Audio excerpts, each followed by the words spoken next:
take this opportunity to welcome all of you to this exciting program in honor of the life of Advocate Hisham Mohammed.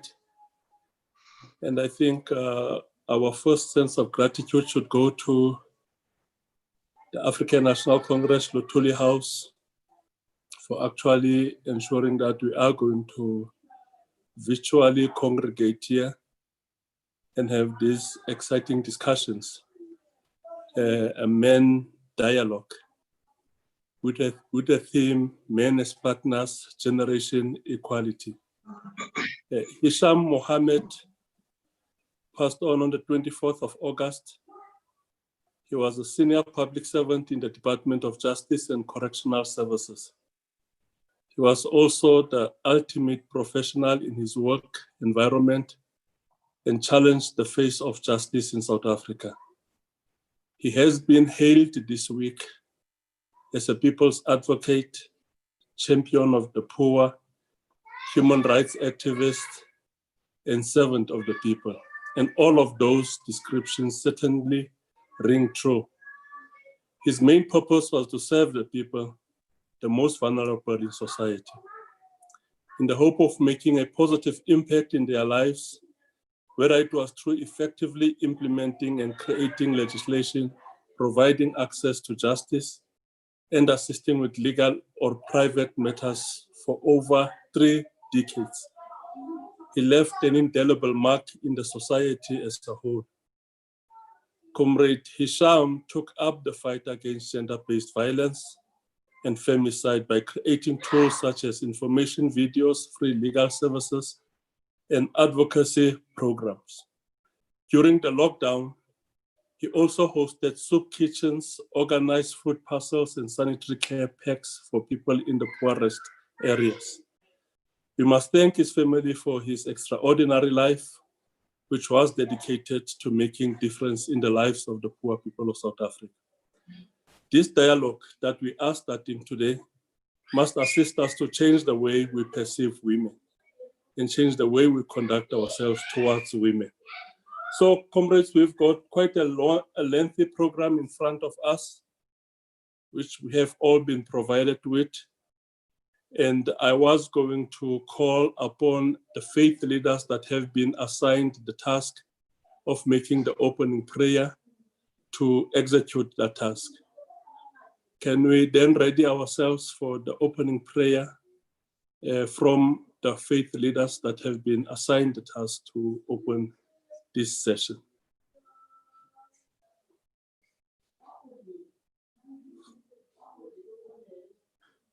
Who is the faith leader that's assigned this task for the opening prayer? The chaplain from the Western Cape.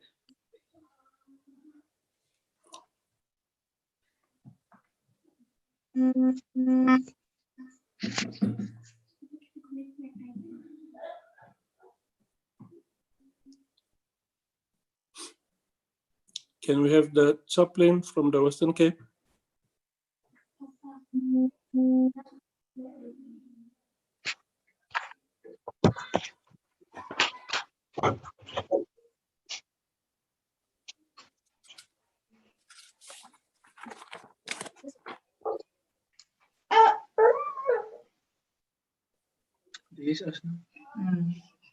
I think all muted, he's talking alone. Did he mute it? Because I know sometimes and they say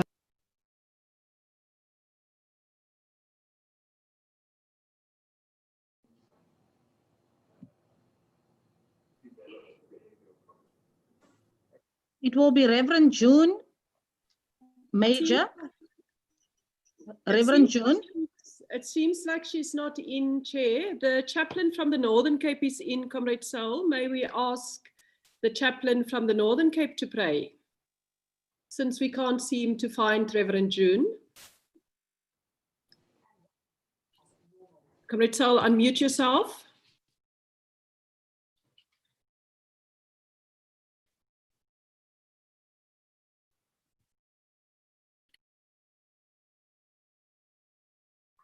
Comrade Zamani, you are muted.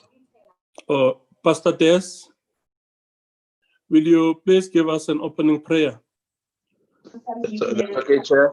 Can we just close our eyes? There's Pastor Dres. Thank you very much. Okay, let us pray. Father, it's in the name of Jesus, we come to your throne. We thank you for your goodness, your mercy, and your grace. We have gathered here, Father, virtually to engage in this critical matter.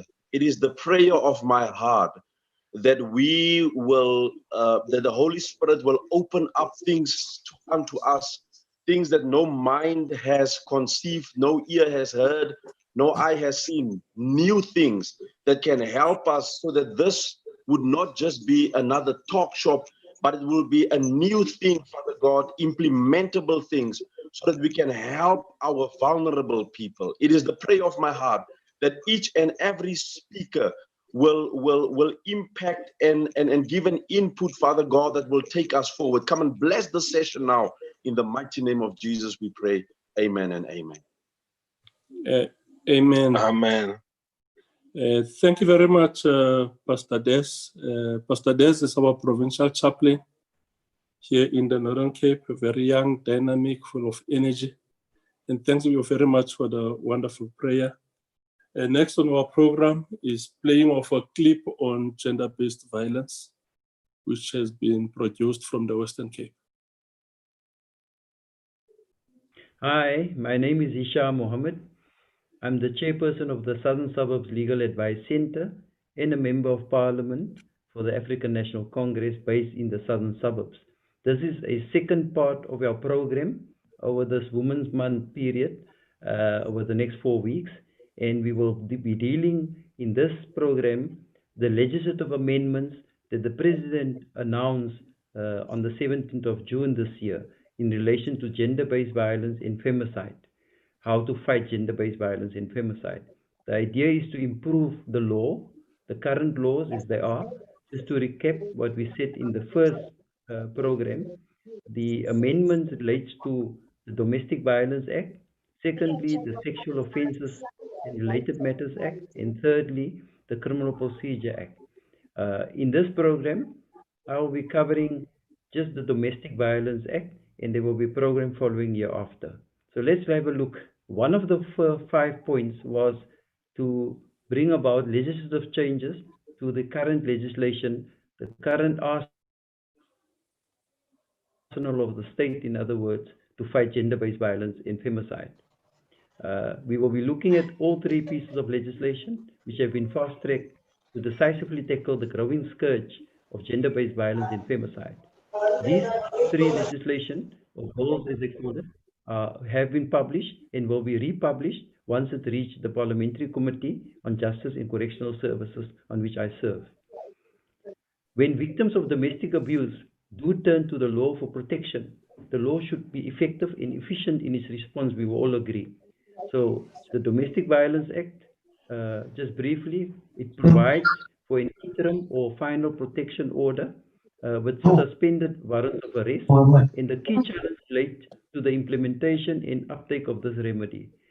Let's have a look at what the changes are that will be effected through a bill of parliament.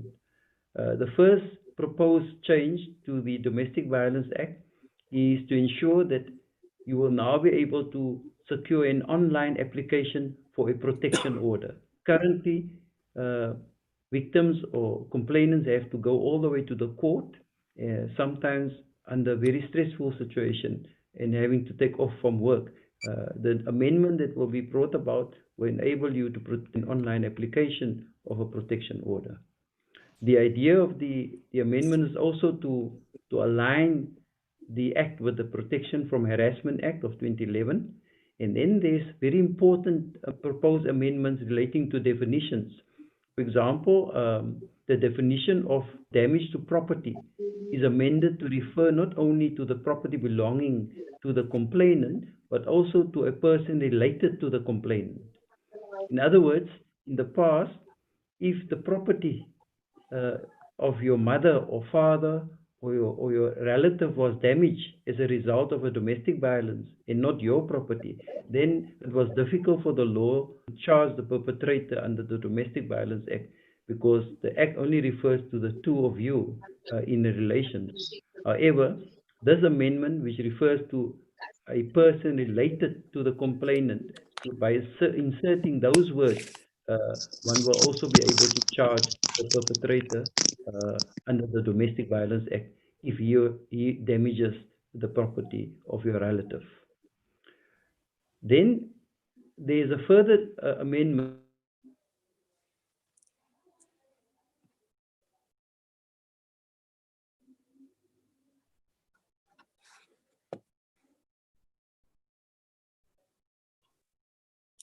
Yeah, there's a bit of an interruption with the clip. We will play the rest of the clip later. Okay. No, thank you. Thank you very much, comrades. As I was listening to the clip by Comrade Hisham Mohammed, I got a sense of what community activism means. It's about us picking up what are the problems in the communities and engaging with those problems. Should not end with picking up what the problems are.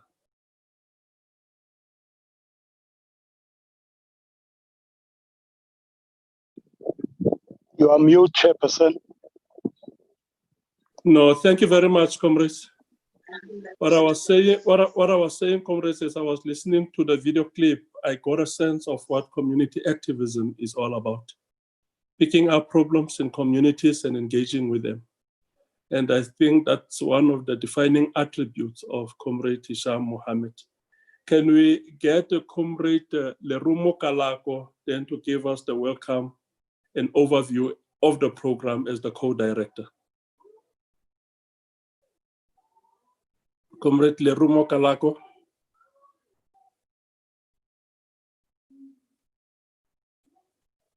Is Comrade Lerumo Kalako online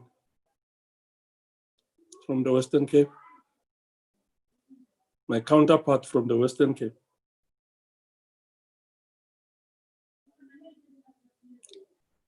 I suspect he's not online. Can we get Comrade Malvern de Bruin?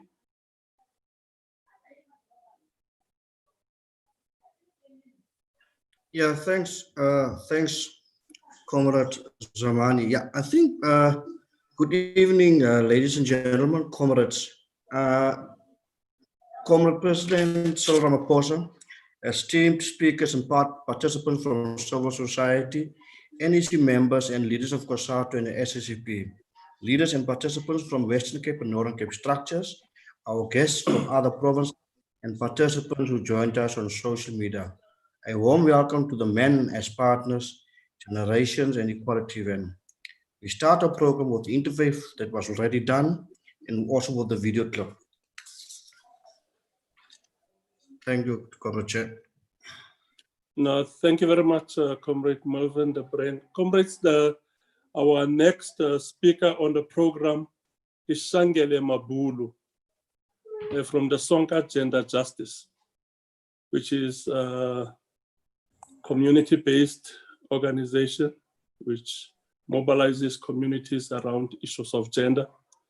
And he will address us on gender-based violence and femicide, the role of men and boys. And I'm certain you are all aware of it. Is Shangele Mabulu? Do we have Shangele Mabulu from Sonke Gender Justice?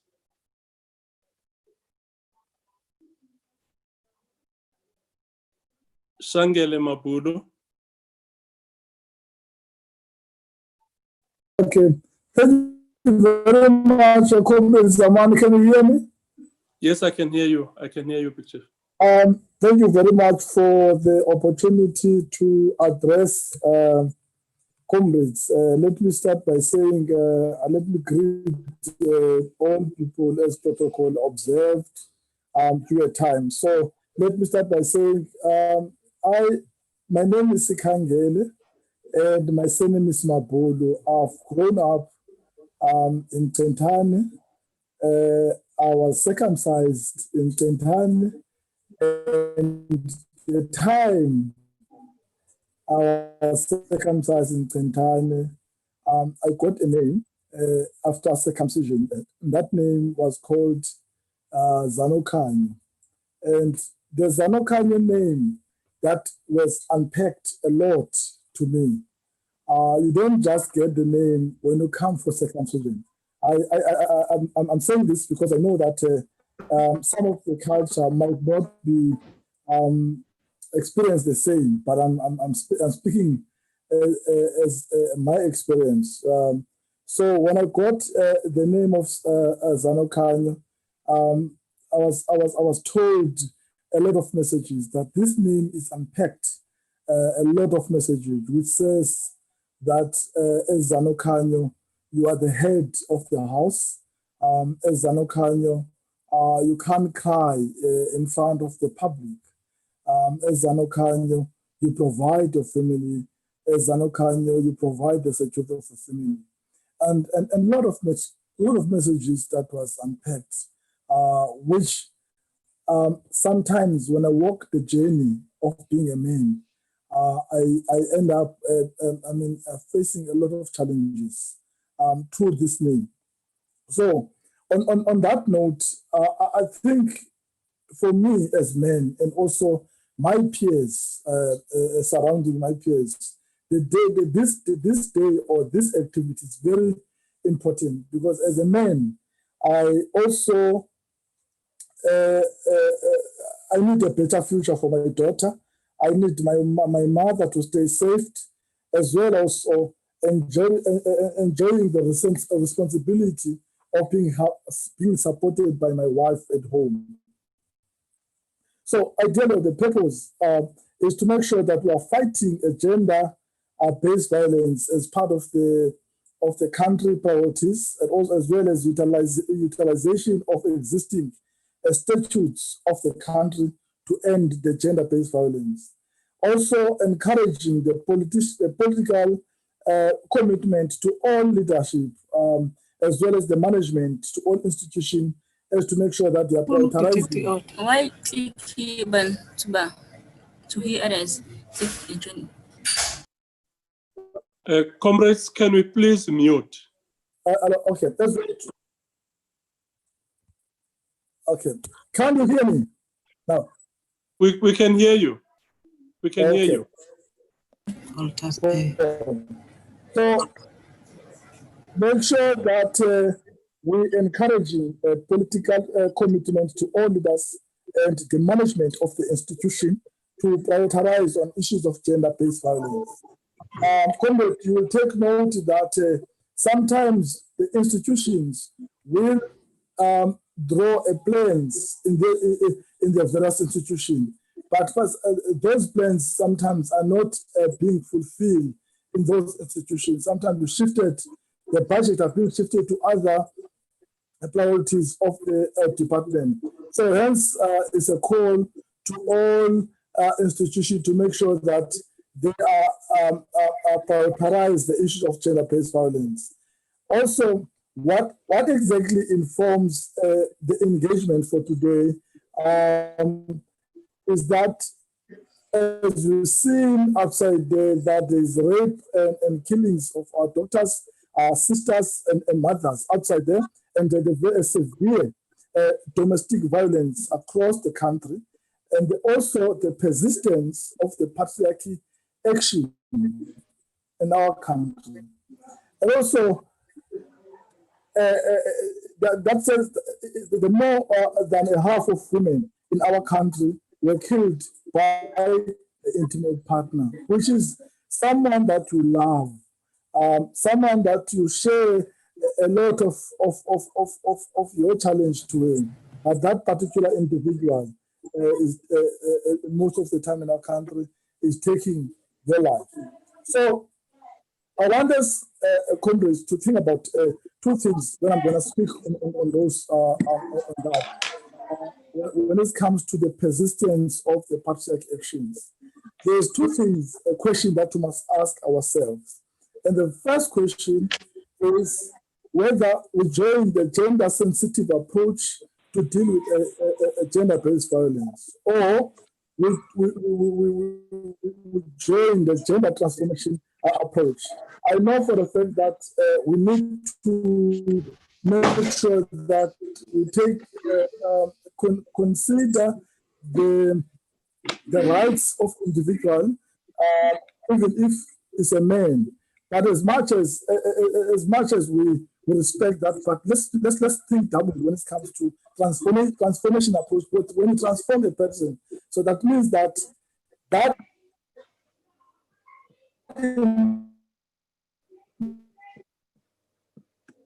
individual, we need to challenge that the beliefs and practice when to transform a person.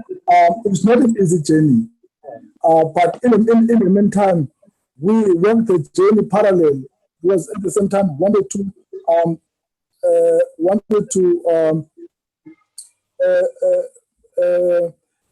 protect or the beliefs, protect the rights of the people. At the same time, we need to make sure that we challenge these things that men are doing to our women. The values attached to us as men causing the damage. For example, as I said it earlier, that men believe that the man does not cry, that the man should provide. That means that as a man, you should be a machine of the household. And also the man should be head of the house, as well as the man should be security of the house. And the man is a decision maker of the house. The man shall always win. So those beliefs that are coming from the patriarch system that we had before are really make damages to our society. So also, I wanted to introduce that the country itself do have tools to committed in place to combat gender-based violence, which includes our preamble in our constitution, the right of equality irrespective of gender, as per Section 9 of our constitution, the Domestic Violence Act, which is unfair, talking about more unfair discrimination, the Sexual Offense Act, and also the recent declaration that was signed by our president in March 2019. I want us in this note to encourage people to think globally, but as well localize your action to combat. You think globally, think everything that is happening in a globally, but to act at the community. By the current GBV NSP, which is forming gender desk in a workplace, or forming gender desks in your community, as well as GBV forums. Also, you joined and support the Men's Platform Initiative using the integrated approach, because sometimes when you work in silos in this community, it really doesn't help, because we scatter the resources. We don't put the resources together. But now it's our challenge, or it's our call that people should make sure that they are putting resources together in the integrated approach in the community. For example, if anything happened to our society, let's join in hands. Many communities give a scenario whereby organization will have a shutdown in the community, specific community. Say, guys, let's meet together and shut down the community, so that the criminals or the perpetrators who actually violate the rights of the women, they can then see that they are not welcome in those communities. But as well as court monitoring, because when a person is raped in our society, what happens in our court systems? Do we follow those court procedures to pressure that they must, the court should utilize the statutes effectively when they found that someone or a person was taken to the court? I will make an example in one of the communities in Yanga, whereby a person would go and open a case for rape. And after that, in between, the case is withdrawn. without reason. And as an organization, many people came to our offices and asked for our help due to the fact that their cases was withdrawn without their consents. So this is what I'm trying to say when I'm talking about monitoring the system, because the system is there, but the system needs the community to make sure that the community is monitoring that system. Also, we talk about the counseling and the treatment, the post-exposure prophylaxis services that are happening, that when a person raped, so that they can go to the nearest state, there's still a lot of gaps to make sure that people know the services of the government. They know when you raped, and then you must make sure that you get a treatment, ARV treatment, so to say the post-exposure prophylaxis program. Talk about also the corporate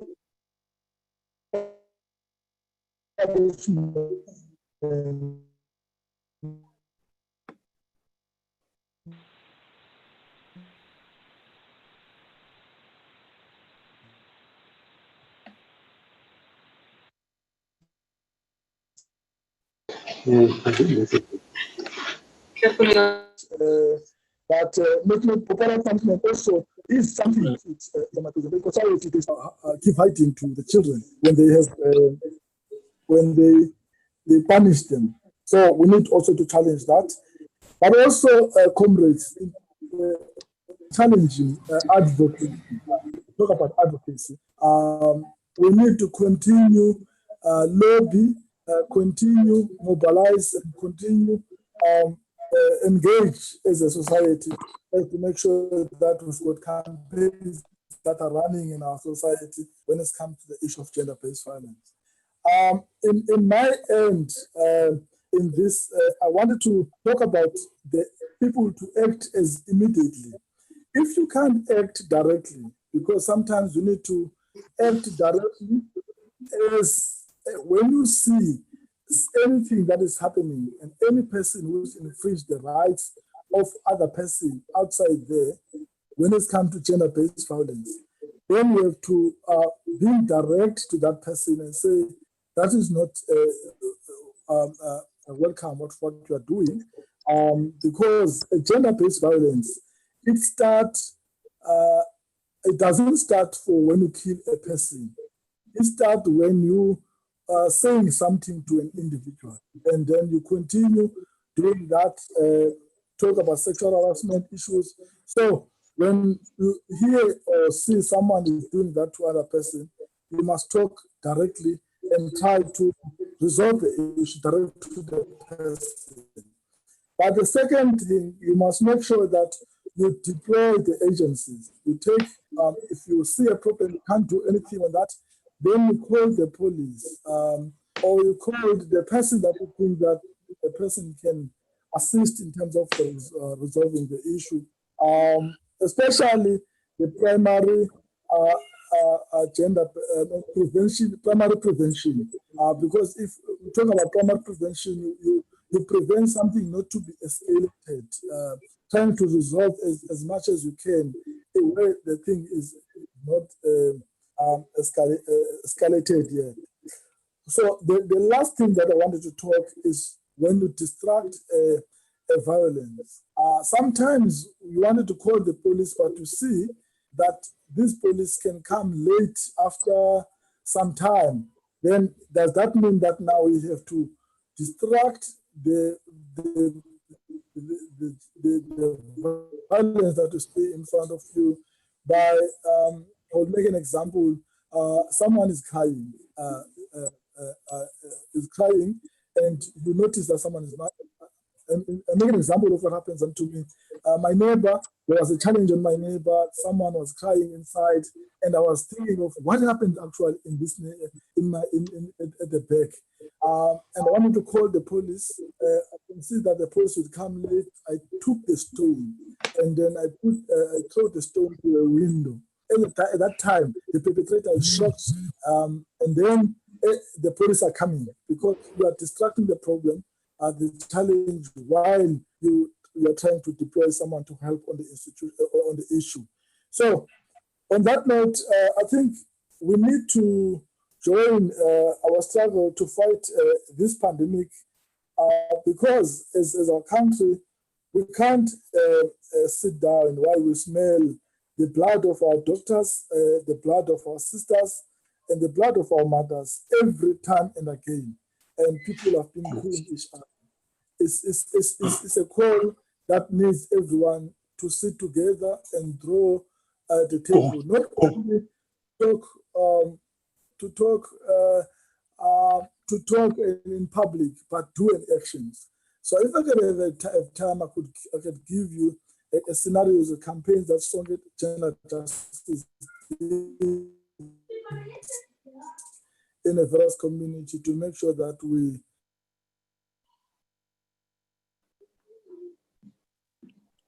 are fighting this gender-based violence. But in this moment, over.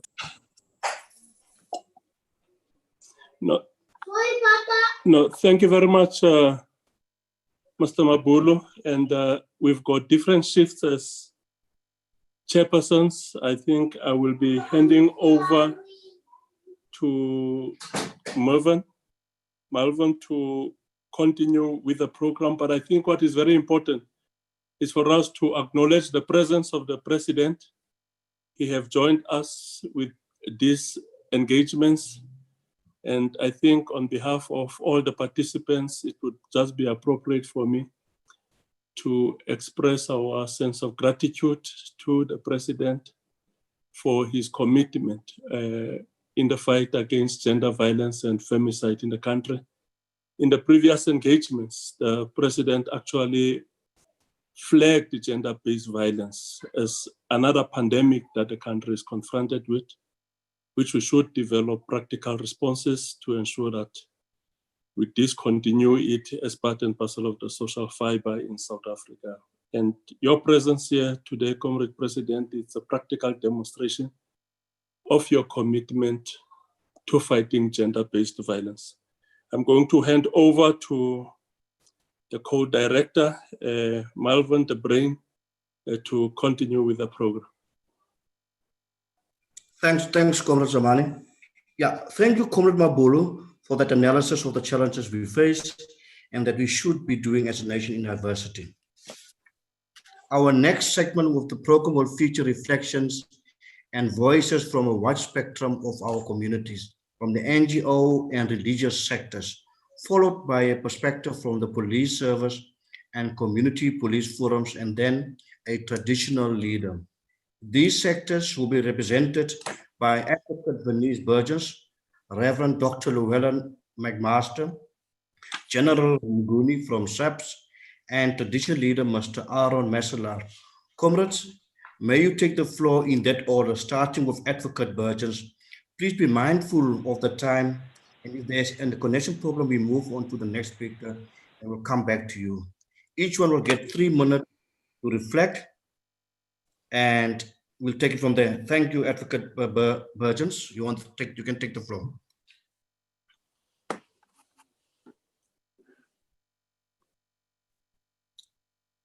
Advocate Burgess, are you with us? Can we move to the next speaker, Dr. Llewellyn McMaster? Thank you, Comrade Chair. Good evening, all, President and everyone.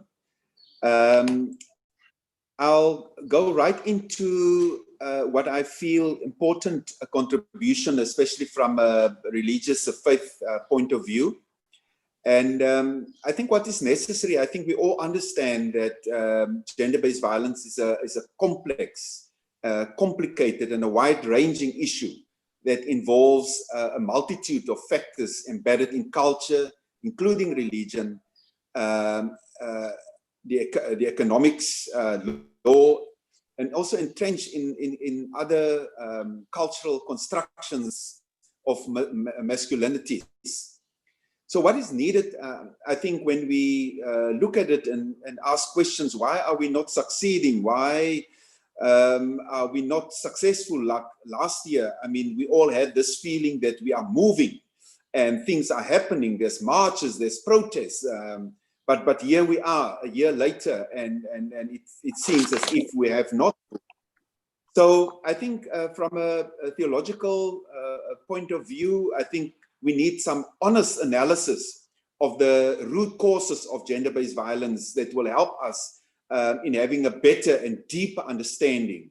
That means, amongst other things, revisiting our theological or religious beliefs and foundations.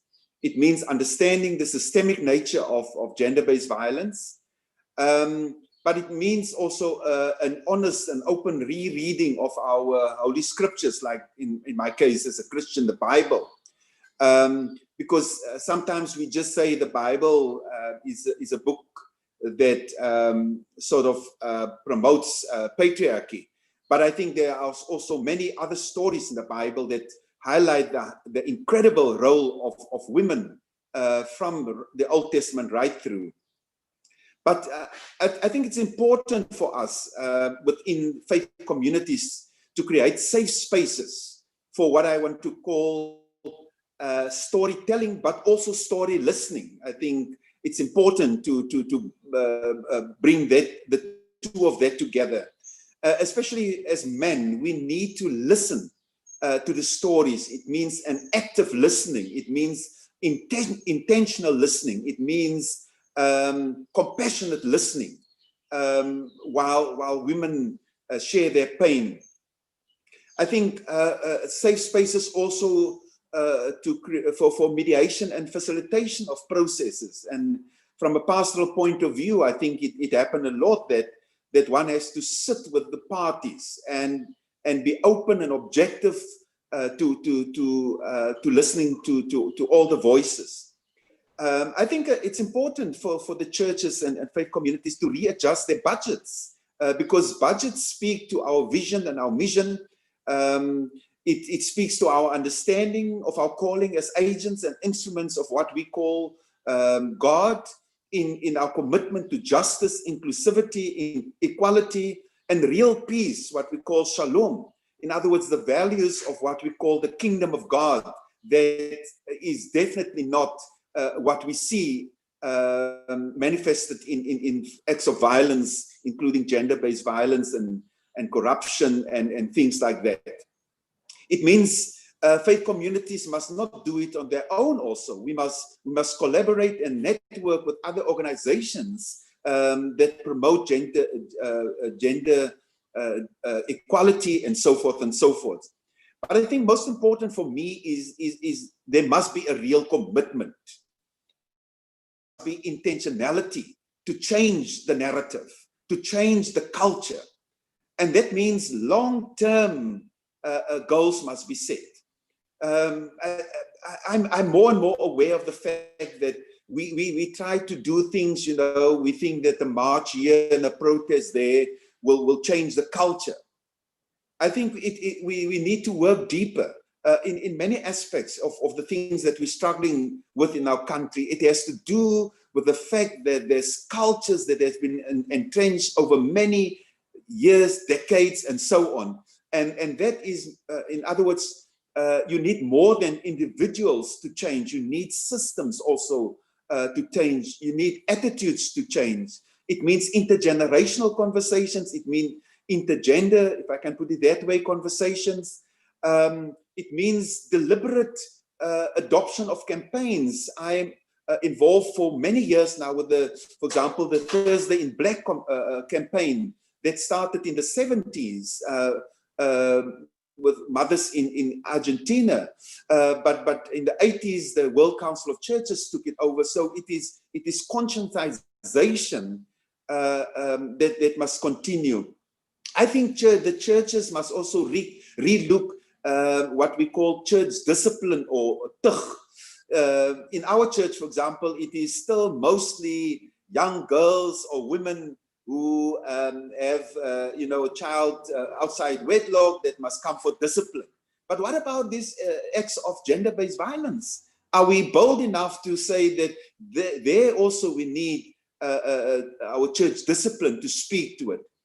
In the end, I think we must work with men and boys, and because it can have a positive, transformative impact. for the lives of women and girls, but also for men themselves.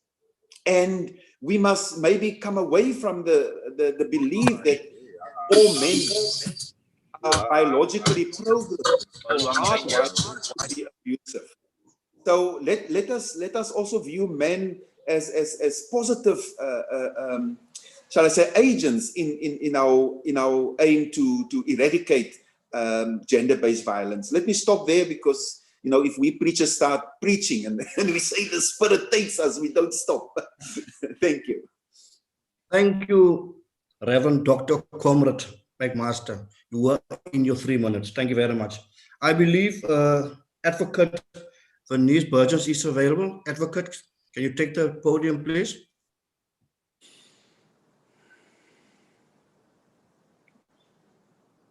Unmute yourself.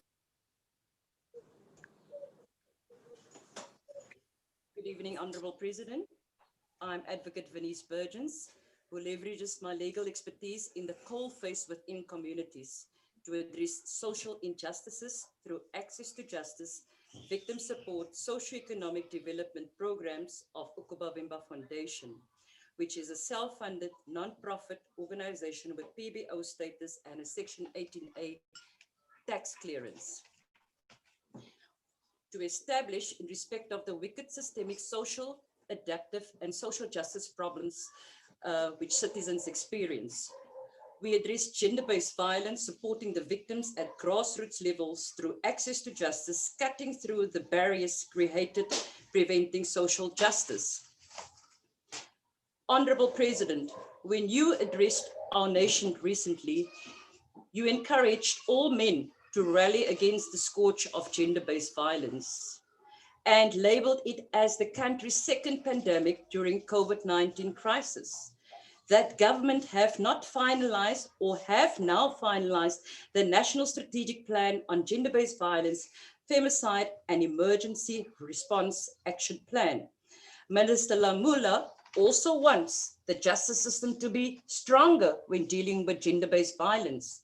Today, I am the voice of the voiceless, and I am the hope of the hopeless, to alert you, Honorable President, that for years now, the people of Maritzburg in particular, and across the Western Cape, have reported several incidents of rapes and sexual assaults involving minors.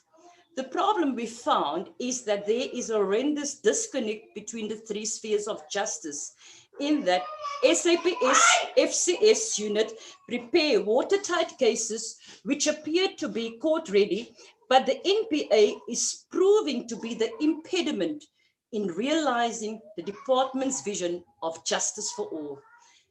In some rural areas, within our local prosecutors are still referred to as, in brackets, the ondermagistraat, close brackets, although there is no such designation in terms of our law.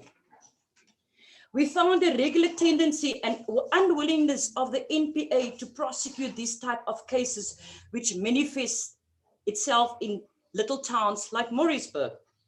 We understand that it is very difficult to adduce reliable and consistent evidence from children at that young and tender age, unless there are prima facie and direct evidence in DNA results. If it is such a shame, Honorable President, that some of these cases falls through the cracks of the legal scrutiny.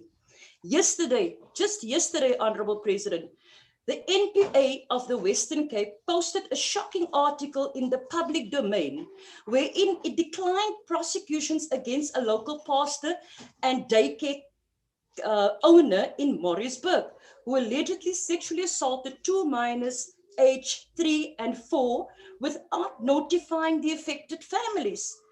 The NPA Western Cape is of the view that the 2 minors are incompetent witnesses. We requested from the NPA, who were these clinical psychologists? When did they assess the kids? Why were the families not timeously notified before publishing this into the public domain? Mr. President, it is a travesty of justice in that someone forgot about the application and persuasive support of the circumstantial evidence in the absence of prima facie evidence. That is facta probanda being facta probantia. The criminal justice system are failing our people as they lack the expertise as well as the people skills and have no sense of humanity. Honorable President, we urge you to listen to the clarion call and immediately deploy the Ministerial Rapid Response Task Team to the Western Cape to address the serious disconnect within the three spheres of justice. And please, Honorable President, to release funding for gender-based violence organizations. We further urge you to intervene immediately to establish why the NPA is giving automatic right to pedophiles to continue with raping and sexually assaulting children under the ages of 5. Honorable President, in conclusion, I need you to remember there shall be no peace without justice, and I thank you.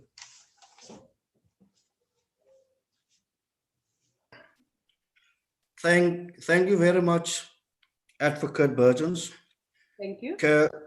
Can we now move to the next speaker? General Mnguni from the Northern Cape. General Mnguni, are you with us? Going once? Okay, I think he's not with us yet. Can we then move to the next speaker? Comrade Aaron Martin William Messler from the traditional sectors from the Western Cape. Comrade Messler, are you with us? I see you there. Thank you very much. You can continue. Good evening, President. Good evening, everyone. It is important, President, that we look into the fact that traditional leaders is the custodian of culture and tradition. And the near fact, therefore, is that we must also realize that the acknowledgement of traditional leaders in all spheres of government is very important. I will say it's paramount, due to the fact that traditional leaders is the third sphere of government, because there's 21, roughly plus minus 21 million people in South Africa, and most of that people live in rural communities, and they are under the ruling and governing of traditional leaders. But it's also very important that we must realize that the fact that traditional leaders feel marginalized due to the fact that government never try their utmost to participate in programs that traditional leaders put on table. And it is therefore that we feel at the end of the day that also in the urban areas that we have a problem. The problem that we really face on gender-based violence is the fact that South Africans, who are African people, has lost mostly the culture and cultural practice. And it is a fact that we traditional leaders are also the gateway of communities that have been targeted in various interventions that have always been central to these interventions, that studies has found that some comes that traditional leaders can combat gender-based violence. And if government works hand in hand with traditional leaders, this pandemic of gender-based violence can be combated. But we also realize that at the end of the day that some of us does not really acknowledge the culture of the practicing of culture. Some see that the practicing of culture, some of them are very harmful. Some of them, it is not actually only on South Africa, but mostly in the broader space of Africa. Because if you look to the few things that are like one of those that they saw that at the end of the day is harmful is one of the that they practice in Malawi. Some of them is also practiced amongst ourselves. And we feel at the end of the day that people must understand culture. There's also the criminality aspect that some of individuals bring into culture. And that made that Utwala and etc. and so on being seen as at the end of the day that's harmful towards women, etc. and so on. But you must know, Honorable President, some of these things is that being practiced also by the criminals see the opportunity how they can do the criminality mindsets enforced upon women. We see women as vulnerable, etc. and so on. But traditional leaders also see it differently, because some of the traditional leaders are also women. So that women also govern and rule among their own people. So it is not only men who are traditional leaders, but there are also women, etc. And we feel at the end of the day that government are supposed to work hand in hand. And let's go to the rural communities, and we're looking further in, said that some constituencies, of most of the constituencies, you find there's some politicians and there's also traditional leaders.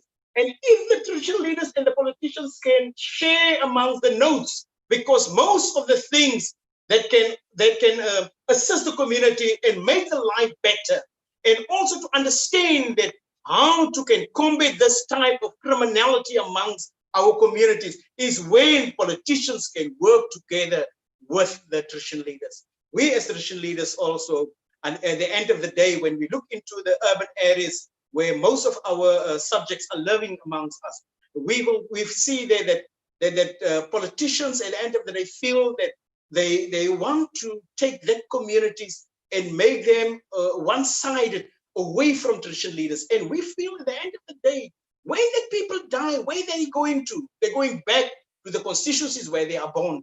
So we feel that politicians must also work hand in hand. Let's go to the departments and see.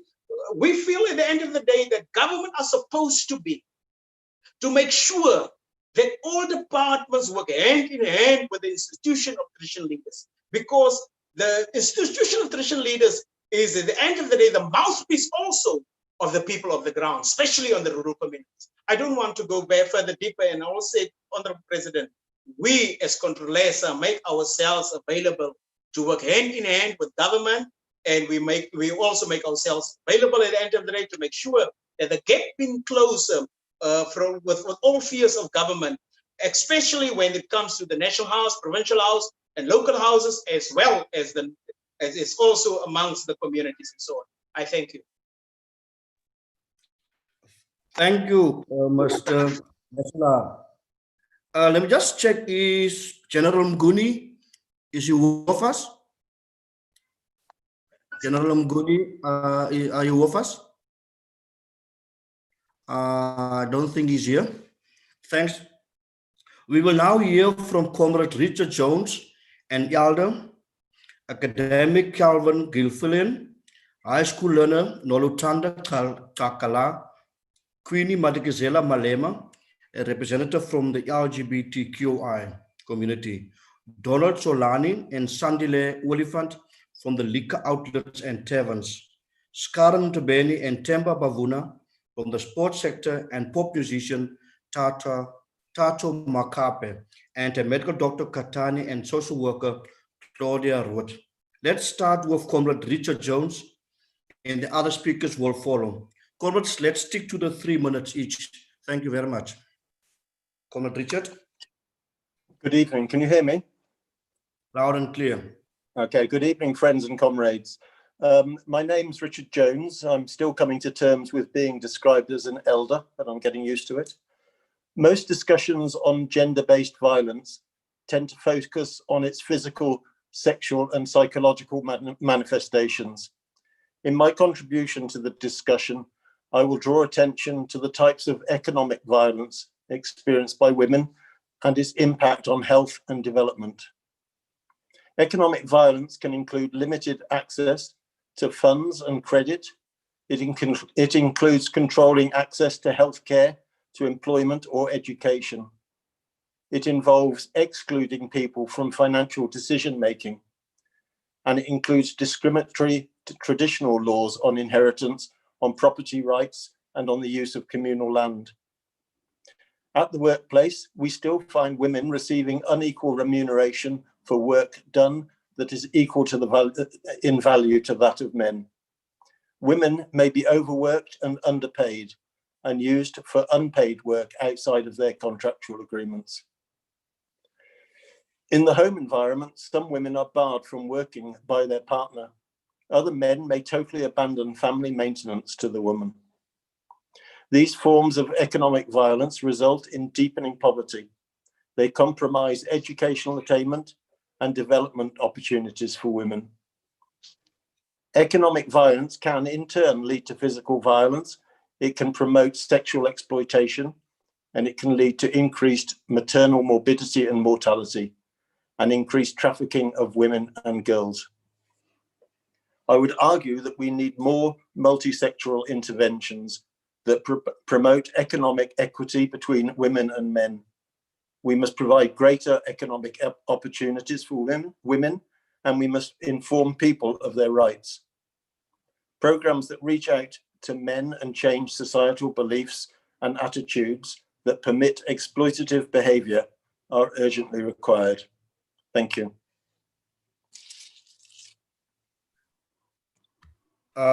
Thank you, Richard Jones. Can we then move to the next speaker, Calvin Gilfillan?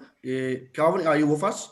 I am with you. Good evening, Comrade Melvin and President and everybody else. Greetings from beautiful Pau. It's a wonderful spring day here in Pau.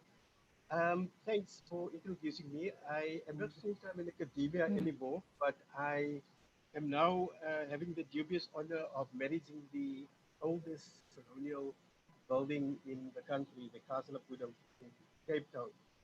And you know, when you sit there and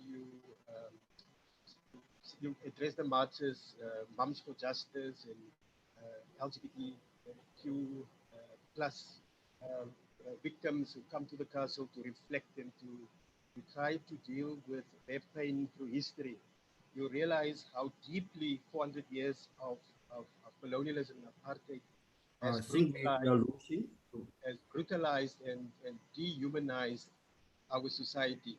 So much so that, Comrade President and my fellow participants, that there is no single institution on South African soil, and dare I say on African soil, that's not affected by patriarchy, by the scourge of gender-based violence. So essentially, we, as men, we have unilaterally declared war against the female body, and the female body not representing femininity only, but everything that's other, the weak, whether it's as they say, amakwere, or whether it is people with disabilities, the weak, the poor. It seems to me that as a society, all of those years of brutalization and dehumanization has made us to turn unto ourselves and to fight ourselves, because there's no visible enemy anymore. The enemy, whether it was an apartheid ruler or colonel or general, not with us anymore. So it's as if we are looking for the weakest victim closest to us to outpour that. So I'm not going to speak long, because I know many people are going to say this. My advice to all of us: if you are in any institution, it's kindergarten, it's school, whether it's even you, Mr. President, in your own office, I think look at the environment where you are in. And sorry, Comrade Calvin, can I interject? Can you maybe raise your voice a little bit? Thank you. I will come closer. I'm saying, I'm almost in conclusion when I'm saying that the advice, or whatever you can call it, that I can give to all of us in our institutions, whether it's in the kindergarten, whether it's in presidency, whether it's at the council. Volume, please, comrade. We can't hear you. Can you hear me now? I'm very close to me. Can you hear me now? Better. Yes. Continue. Yes. What I'm saying in conclusion, wherever we are. Can you speak up a little bit, comrade, please? We can't hear you. We can't hear you, please. Can you up your volume? Thank you. Okay. I'll try my utmost. Is that better? Can you hear me now? Is that better? Continue, Comrade Calvin. Continue. Can you hear me now? Much better. Right. So what I'm saying, I don't know what you've lost, but I just don't want to waste other people's time. And I'm speaking to where I'm sitting. I'm sitting whether you, Melvin, is in COSATU, in the unions, in the schools, in the kindergartens, wherever we are, we need to take deep introspection and see how do we perpetuate through our language, through our culture, through our body postures, through our silly remarks, our sexist jokes?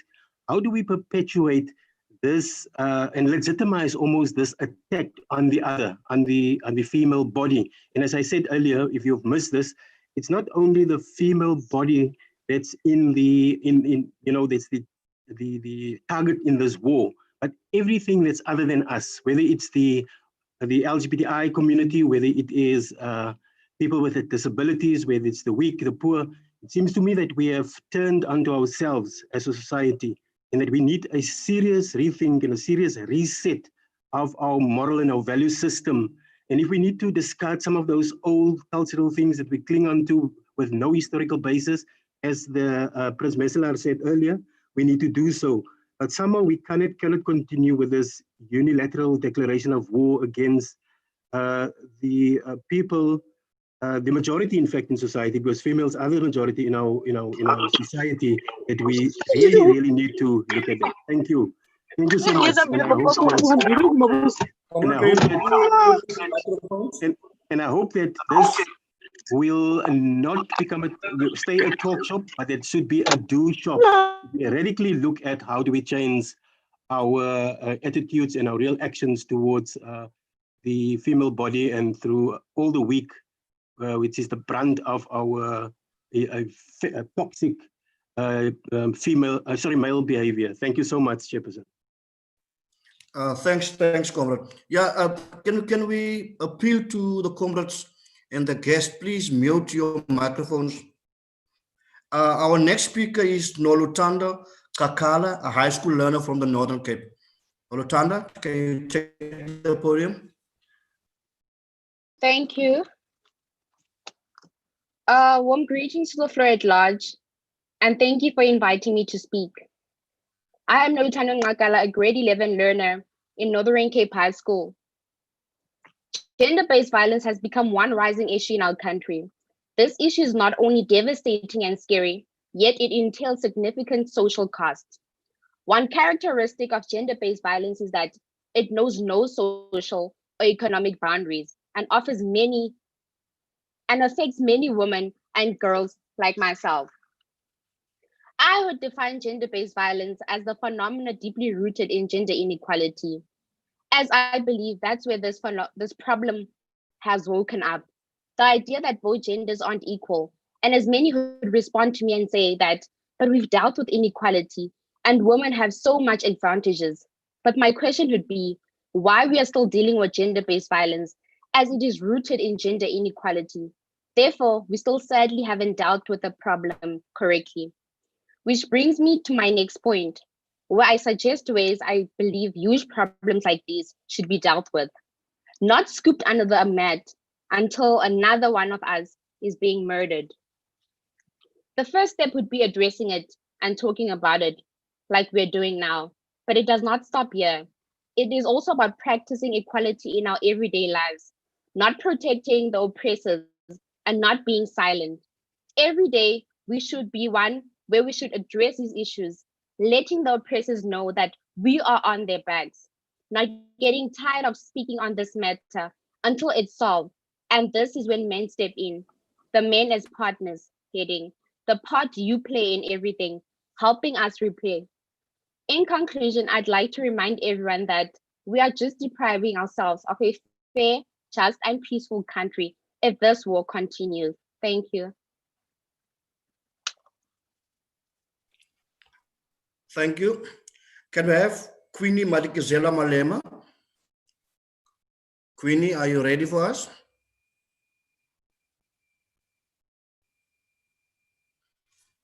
Can you hear me? Good evening. Yes, we can hear you. Good evening. Thank you very much for having me. Good evening, President of the country. Thank you to the African National Congress in the Western Cape and nationally for this opportunity for the gay people to be able to raise their concerns on this platform. Honorable President, thank you so much. I've picked up that the Minister Nkosazana Dlamini Zuma is also listening in. Thank you for the leadership, comrades, that you have shown. The Western Cape has been very active in the African National Congress in assisting and helping gay communities where people have been gang raped. It is alive, it is happening, and we need to be able to address this matter hands-on. We still get discriminated. There is so many people out there that wants to speak, and the Bill of Rights bill that says that we will be protected and be respected is not in place in the Western Cape, in Gauteng, in Pretoria. We're facing so many things, Mr. President. It is so unfair that women are being beaten, lesbians have been beaten, being burnt out alive, being killed, gay men being raped in prisons in the country. It is critical that these issues needs to be addressed. We have spoken. I know that the Minister of Correctional Services is doing everything in his power to be able to protect these people that can't speak in the centers of our country. But we do have in our communities people that are struggling, they are suffering, and they don't have a voice. And it's so important when the African National Congress said we need to protect our people, our women, our men, and all of these people in our country. And today it is absolutely an honor and a privilege that I know that at the end of the day, these aspects needs to be addressed and have been addressed, but we need to, at the end of the day, focus on getting results. We need our police to enforce the law when it comes to a mother that has been abused, that a gay person has been raped, has been killed. Honorable President, the Western Cape is going through a crisis because of these killings, and it's getting out of control. We need to act now. We cannot no longer stand by grave sites, Mr. President, and seeing our gay people dying. Just last week, a mother ran into a house with, let's say that the capsable bail something. And I mean, the men are doing these things, you understand? And now women are starting to take their own lives. We have the rate of suicide. It's crazy, Mr. President. We need action. We need you, as you have been on the forefront of protecting our rights and protecting our people. You need to address the police people when gay people enters the charge offices of the South African police, so that these drag queens, transvestites, be protected and be respected, Mr. President. I thank you so much for this opportunity. God bless South Africa. Thank you. Thank you, Queenie. Can we move to Donald Solani? And thereafter, immediately will be Sandile Olifant from the liquor outlets and taverns in the Northern Cape. Thank you, Donald.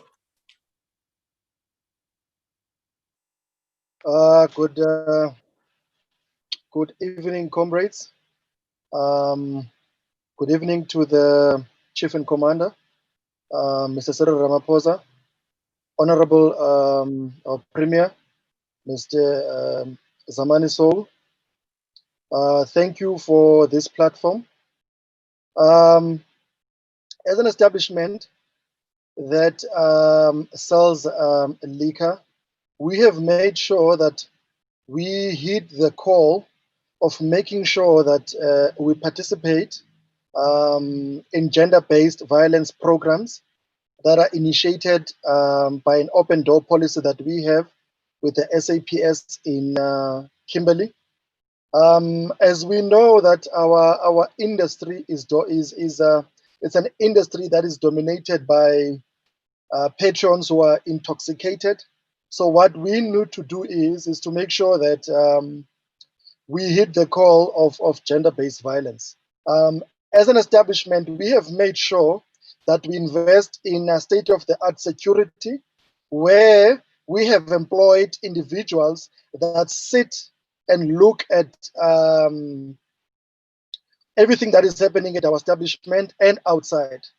Well, at the moment, we believe that the gender-based violence has become an epidemic, closer to the one that we're facing now of COVID-19. What we have done as a venue as well is to make sure that the female people that are part of our working environment are given the chance to lead in most valuable positions within our establishment. I can tell you now that we make sure that as a venue on our daily and monthly meetings or correspondence that goes out to all the employees, we make sure that we have an open door policy throughout our staff and extended family members. Because remember, we spend most of their life, they spend most of their life or hours of the day at work. So automatically we become a family. In that way, we have an open door policy that says, should you experience gender-based violence, be it at work, be it at home, you are welcome to address that. And we make sure that such issues are addressed. Again, because we deal with intoxicated people, and most of them would be young adults that have come into our province, Northern Cape, to study. So we make sure that such adults know exactly how to deal with gender-based violence. We make sure that on our side, we actually educate through whenever we have events. We would open up and have people and employ young adults and also guide them and let them know that because we are an alcohol establishment, it doesn't necessarily mean that we are people that promote violence, especially gender-based violence. So as a venue, we make sure on our side that our patrons are taken care of by means of having state-of-the-art equipment or video equipment, so that should something happen at the venue, people are welcomed to come through, view our cameras, and make sure that we involve the SAPS in everything that we do. Again, Mr. President, thank you for your leadership of making sure that people that are part of this gender-based violence are brought to book. And thank you again, Premier, Mr. Zamani Soul, of giving us the opportunity as a venue to actually voice out our voice and stamp our authority against gender-based violence. Thank you. Thank you, Mr. Oliphant. Is Mr. Solani perhaps close by? Donald Solani? Mr. Solani is not available. Okay, thank you. Can we then move to the next two speakers? The first one will be Skara Ntabeni, and thereafter will be Temba Bavuma from the Sports Western Cape. Thank you very much, Comrade Skara and Temba.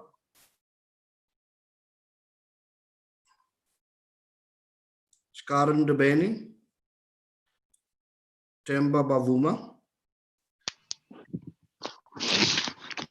If Skara's not there, I can go. Sandile, can you mute your microphone? Skara, you can go.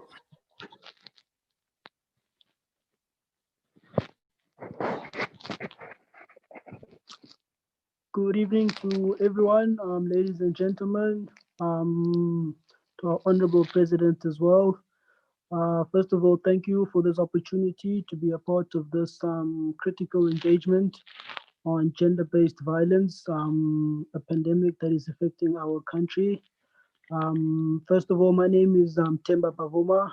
I'm a professional cricketer representing the Proteas as well as the Imperial Lions here in Gauteng. In the past while, I've had the opportunity to be a part of these type of discussions, and they've proved to be informative and insightful, and they've given me the understanding of how sexism, how male dominance, how male privilege effectively lay the foundation for gender-based violence. I've also come to the realization how devastating the impact gender-based violence have been on women, on children, on families, and communities. And I think, you know, it wasn't through a matter of me being oblivious to what was happening, but I think it could be a matter of kind of just normalizing it and accepting as an everyday part of life. Where I sit at the moment, I'm willing, I'm excited to be part of practical solutions that go far beyond just discussions around gender-based violence, but discussions that effectively challenge our social norms, our practices, our cultures, our traditions as a societies, and how these contribute to perpetuating gender-based violence. Practical solutions that go that promote the shifting and changing of our mindset of men and our beliefs, not to see women as subordinates, and also solutions that that promote gender equality and effectively empower women. So yeah, man, like I said, I'm willing, I'm excited to be a part, and you know, I'm excited to hear what practical solutions will be brought to the table and how us as influential people within the society can be used to help effectively drive the campaigns. Thank you. Thank you, Temba. I believe Skara is not here. So can we move to the next speaker, Tatu Makape, the pop musician from the Northern Cape. Tatu, are you with us? Yes, yes. Can everybody hear me? Loud and clear, you can proceed. Thank you, everyone. Good evening, Honorable Premier, Honorable President, Honorable General Mgui. Protocol is observed. I'm Tatu Makape, all the way from the Northern Cape here in Postmasburg. I'm sitting in right now with the load shedding, but yeah, we're getting through it. So I've been listening to everyone, and I've realized how we as artists have been put aside to this. And coming to my consent is that artists, musicians, so to say, have a voice, have a louder voice to speak. And during this pandemic, we have suffered very difficult times with regards to it's been COVID-19, it's been domestic violence, the GBV pandemic that we've been going through. It's been tragic to most of us in the country. It's a tragic sin that the country has gone through. And I would like to stretch my voice to the country, saying that, and to us here in this platform, and I appreciate you guys for giving me the platform here to speak on behalf of the young stars here in the Northern Cape and the men that are coming up. We as men are failing ourselves and are failing our children that we are to bring into this planet. So I'm just trying to convey a message here that it is of this thought that I speak right now, that I disgrace a man that raises a hand and a voice to a woman. I disgrace a man that looks at a woman and loves only the woman they fall for and respects only the woman they love or in a relationship with. Why are you treating women differently, knowing that women take the seed to bring life to earth? Even though you plant it, they just bring it to life. So I, as Tatu Makape, as the voice of the young stars and an artist here in the Northern Cape, I raise my hand and pledge myself to, I'm willingly so, to partake in every practical platform that'll take action to changing this view and deeds that are happening right now in our country. I stretch my hand and I play along. If at all there's a way to change this, because it doesn't matter how many marches are going to take place. No amount of marches will change the treatment towards women. No amount of marches will change the treatment towards how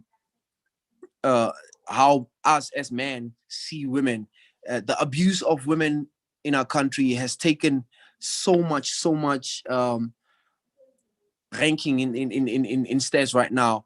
I in the Northern Cape, it's been so bad right now because there has nothing been happening. Young Stars as artists have no voice right now because of this pandemic that has been taking place. But at this point in time, I'm willing to take any practical form that is taking action to change and bring up the view.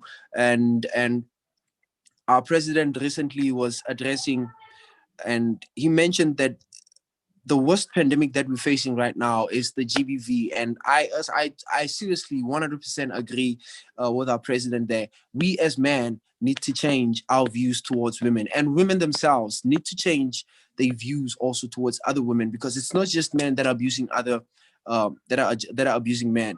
Women also abuses men because of the deeds of the men that are doing. They also in this domestic violence. So I feel we should as men come together, work out the solution. Every solution that we come up with, marches will not change anything at all. So can we please just, as men, get together, work a strategy, come up with a plan, not just one, but as many as possible. I recently just wrote a song. It was in January that I wrote this song, and I haven't laid it down yet. And I think now it is the time to speak out and to lay that song down. Honorable President, Honorable Premier, if you so allow me with any of this, I would like to portray it down to you guys that can it be in one of the ANC album that is to come out to speak onto the nation about the GBV. Just lay it in one of the albums that is to come out in the party of the leading party in the country. So if so be it, I wish for it to be also part of it. And I appreciate you guys for giving me this platform. Thank you so much, Chair. Thank you very much, Tato. Can we move to the next speaker? The next speaker is Dr. Kantani. He's a medical doctor from the Northern Cape. Dr. Kantani, are you with us? Kantani. Thank you. Thank you, Chairperson. Good evening, President, and good evening to all honorable members. We have different speakers, including myself, speaking from all different angles. I think this just demonstrates the complexity of the gender-based violence. And in our different representation, we try and highlight areas and factors that need to be addressed, debated, researched, to find a solution to this gender-based violence problem. My approach is more towards looking at causal factors to prevent this happening. One would probably look at asking ourselves, how do we define a man in a society? A man can be defined by biological created factors, but also importantly by social created factors. We'll have to look at our family makeup currently now. We have to look at our norms and values in society. We'll have to look at cultural beliefs and traditional practices. But that definition over time gets challenged by academic, political, and economic factors. If I just go through some few factors, for example, if you look at coeducation, I believe that education is a solution that we can help us get to alleviate poverty and create a platform to strengthening and creating an economic empowerment for all of us, including both sexes, most importantly, the women. When I look around in my province, I see a lot of street kids around town, and I'm asking myself, what's the fate of this child? What's going to happen? Is this a child that could probably eventually become a perpetrator? What about the disparities that we see in our communities? We also have to address issues of psychological issues and mental conditions, because there are medical conditions that predisposes people to become more violent without any justification that gender-based violence for a person who has a mental condition is justified. We have to look at issues of depression. We'll have to look at issues of drug addiction. Unemployment could also be a contributing factor. I think Mr. President, we need to find a way of normalizing our society from these abnormal factors and societal ills. We need to create an opportunity and an environment to mold and nurture our young boys so that we bring up real men in society. I think it's very important that we be honest in looking at the current situation that we're living in. I have the experience of seeing probably the end point of it as a doctor, seeing the victims of GBV in casualties and in medical institutions. The suffering is it's unbearable. The only challenge that we have is, can it be prevented? And I think if we have to look at all these factors that I've listed, we will go a long way. And I think it's time that we look at admitting to real challenges that might have emanated from some certain policies that we've set up, which has brought up unexpected consequences, which actually cause the disparities that we have in society.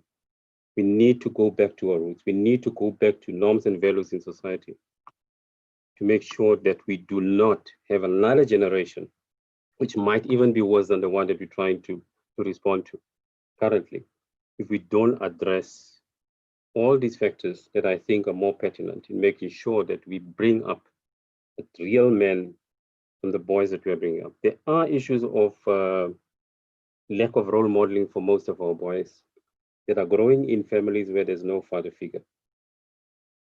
I think it's time that we realize, and we know about this, it doesn't have to be an academic exercise. This is a real experience.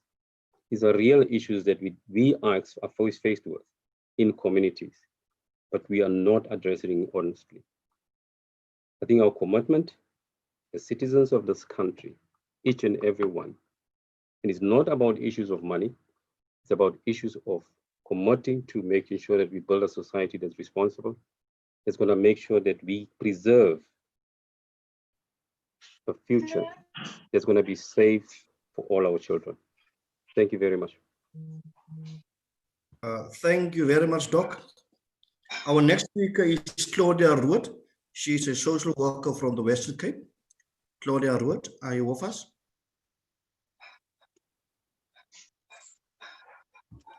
Hi, good evening, everyone. Good evening, Mr. President. I am a social worker in the Western Cape, but I'm also a trauma therapist. But I want to start off, Mr. President, to tell you that in 2016, I walked into the Department of Justice's office in Cape Town, petrified, going to apply for a protection order. And the lady sitting behind the desk was more interested in her coffee and then saying to me, no, but if he hasn't physically attacked you, you can't get a protection order.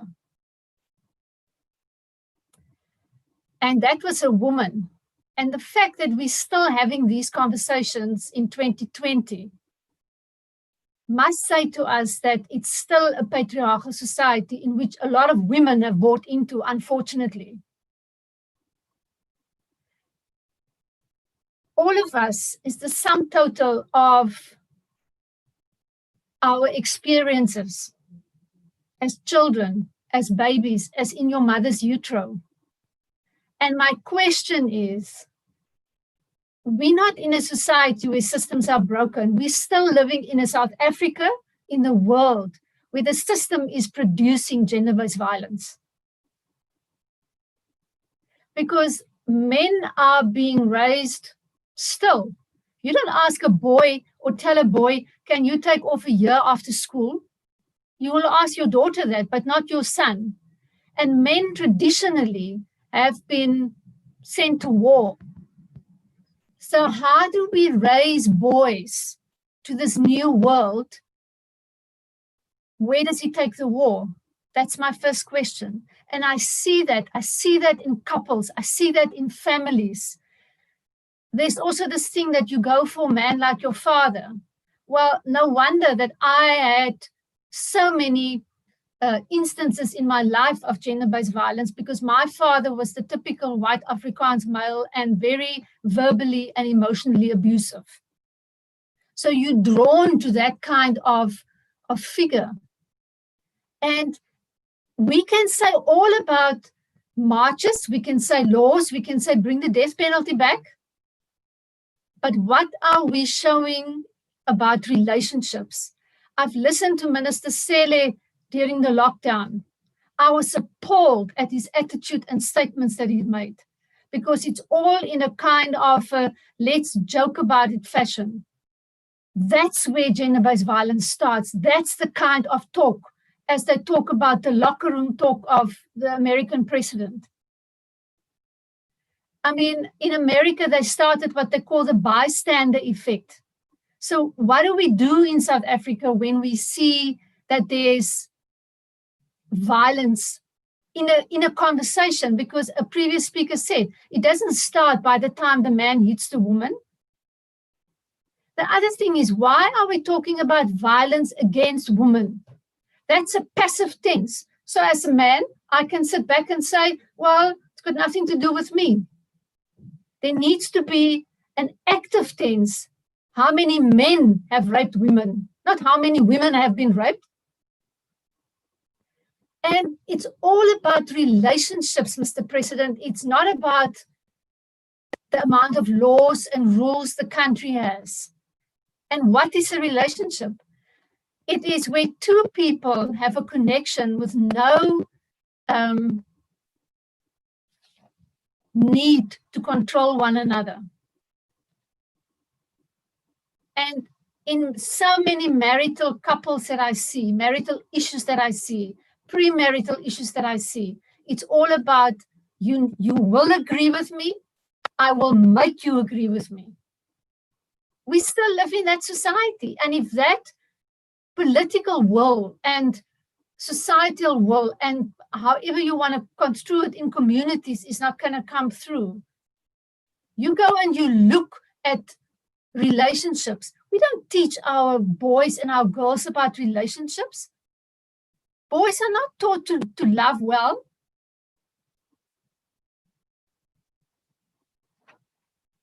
I also want to say that if you look at a true restorative model, South Africa does not have any idea what true restoration means. I understand, having been a victim of domestic violence myself, there were times that I thought, can the police not just come and take this guy? There was times that I wished him dead. But I want to say, to also fill up our jails is not going to solve this problem. One of the previous speakers spoke about the gatekeeper.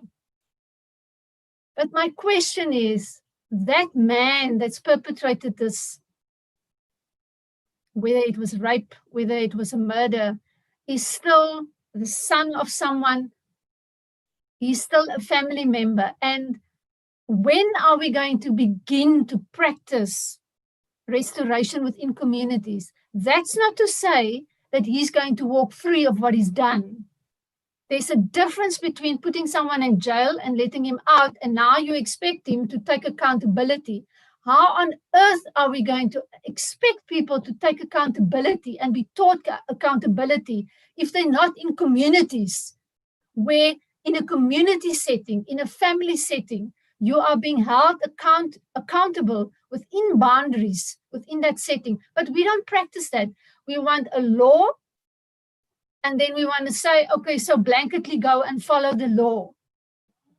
And then going into the service providers like myself, a social worker, the police, the justice officials that's supposed to help the victims of gender-based violence. What understanding do they have on the effect of trauma on the brain? None. I am a trainer, one of the few trainers in South Africa on trauma on the brain. You walk into any police station, and I'm not here tonight to criticize the police, but there's this, I don't believe you. The lack of, I don't see you as a human anymore. You just come in here with your story and actually interrupt my shift now. How do we understand the fact that someone who's experienced severe distress, the part of your brain that's responsible for language and speaking shuts down? That lady, that child the man, because gender-based violence is also against men, are not going to be able to give you a factual, point-by-point story, statement.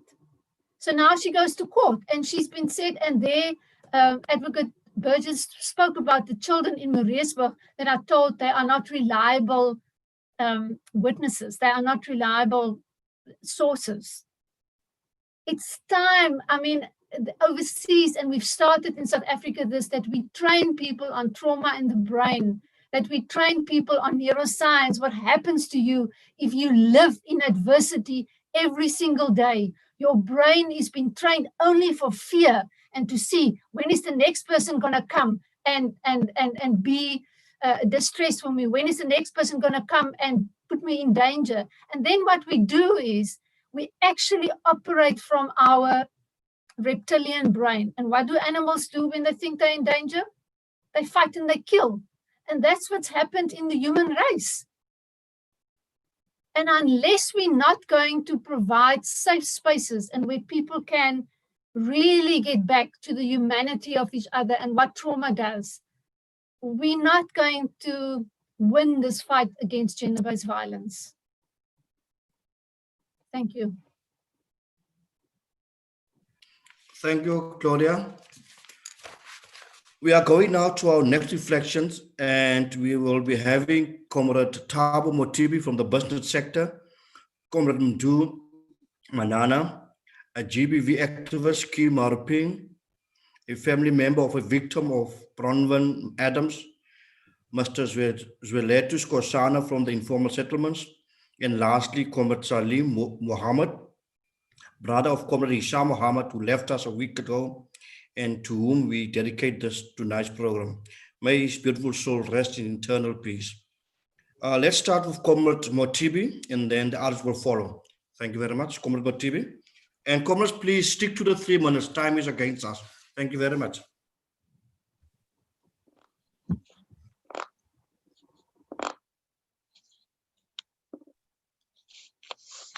Thabo Mothibi.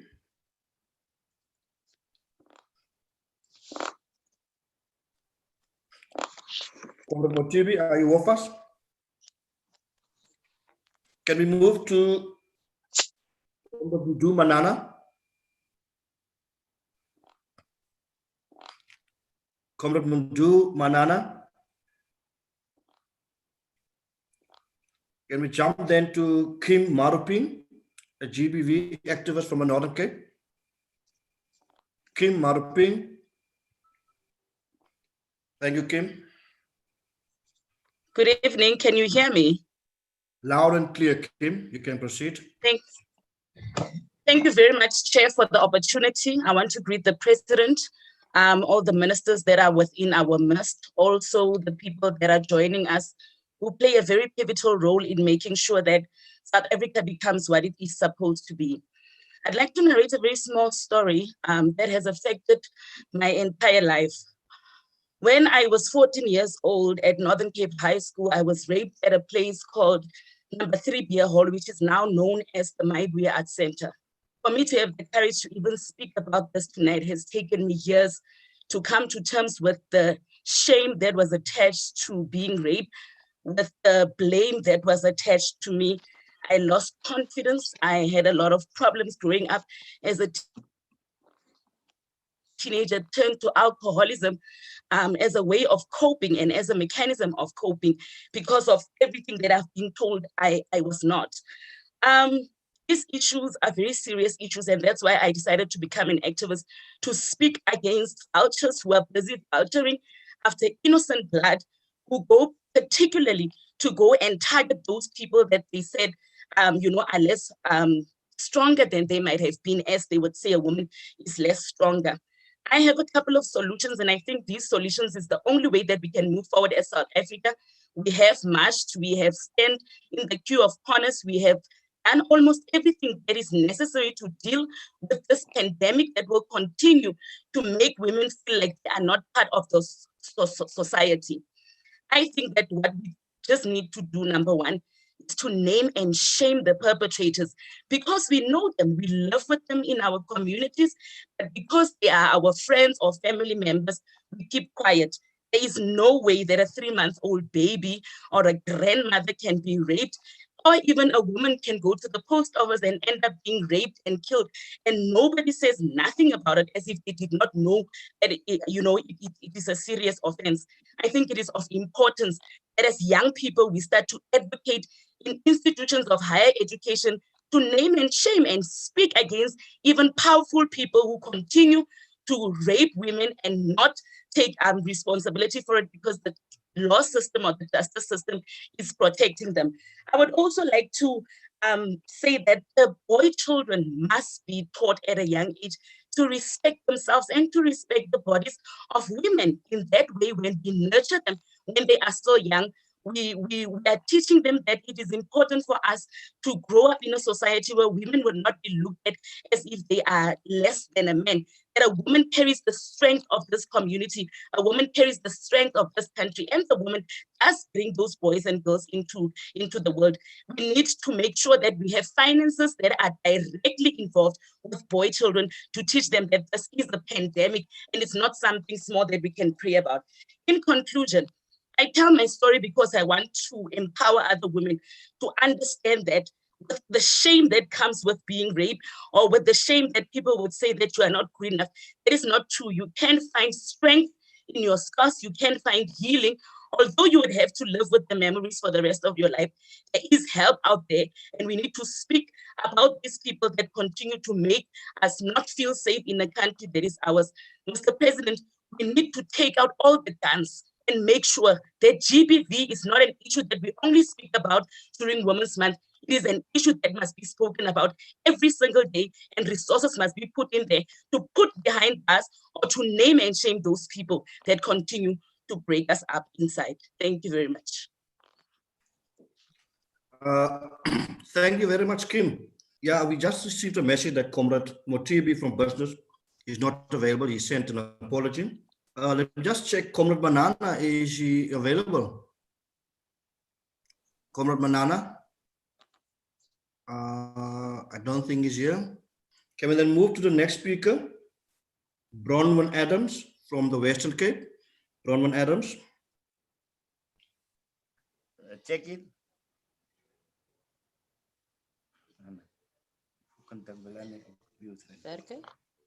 Hello.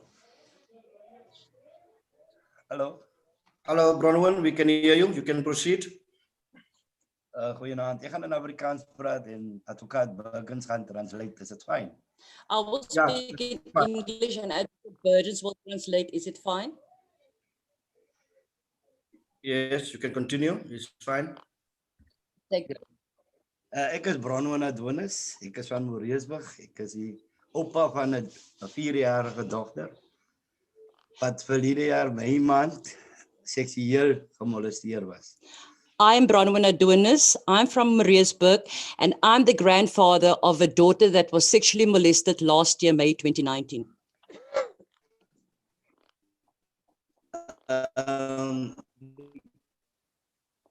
My kleindogter vir die weekend gekuier. En terugkom huis toe en my dogter droom maak. Dit is my dogter agter my. Toe sy wat droom maak, het die kind gesê, waar jy mos nou, die mamma smeel mos 'n bietjie veselientjies oor die boutjies en goed, het die kind gesê, mami, moenie jou vinger in my koek druk nie. My child was visiting her father, and by the Sunday on arrival at home, the mother was cleaning the little one, and at the area where she dried the child at the bottom, it said that the child said, "Mommy, don't put your finger in my private part." En ons het die kind ondervra en dat het agtergekom dat die kind 'n paaste, die kind seksueel getuister het. We questioned the child and we investigated and found out that it was a pastor that sexually assaulted my granddaughter. En ons het sake gemaak by die polisie. Die kind is dokter toe en by die DG in Piketberg Kotse Hospitaal. En dit was daar, die mediese verslag wys, daar was gepeter aan die kind. We took the child to the medical doctor and also to the hospital and as well as the FCS police services. And it was confirmed by the medical reports that indeed the child was sexually assaulted. Wanneer toe ons met die saak by die Landdroshof kom, het die staatsaanklaer besluit, maar hy gaan nie die saak vervolg nie, want daar is nie genoeg evidensie en die kind is te klein. Hy sê, maybe die kind moet dat self gespeel. When we arrived at Maritzburg Court, the local prosecutor said that he will not prosecute this case because the child is too small, and also maybe the child played with herself, so he will not prosecute the case. Ek het advokaat Birkens ingekry en ons het begin om die ding verder te vat. I requested the services of Advocate Burgens and I took the matter further. Wat my dwars in die krop steek is dat hy kind was by die forensiese ondersoeke vir seker 8 keer. En vandag eendag praat sy dieselfde storie. From the first time at forensics unit, my granddaughter is speaking the same story over and over. So I don't understand and it actually hurts me to the core. En na daai is my kleindogter gevat na Jelly Beans. Thereafter, my child was taken to Jelly Beans.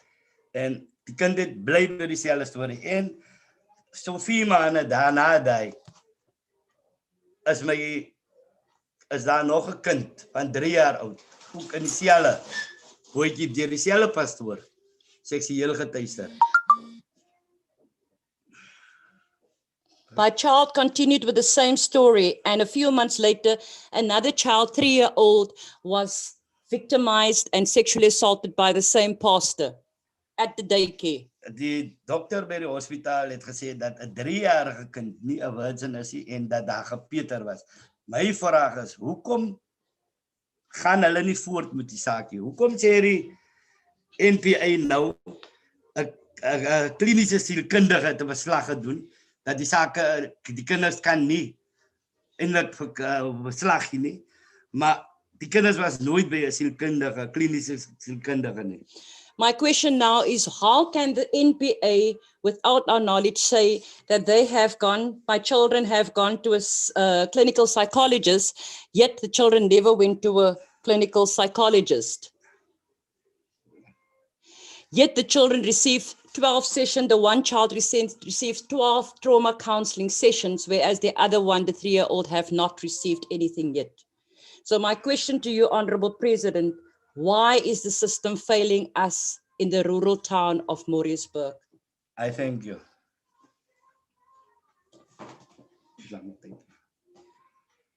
Taflin Adonis is saying something to the Honorable President. Continue.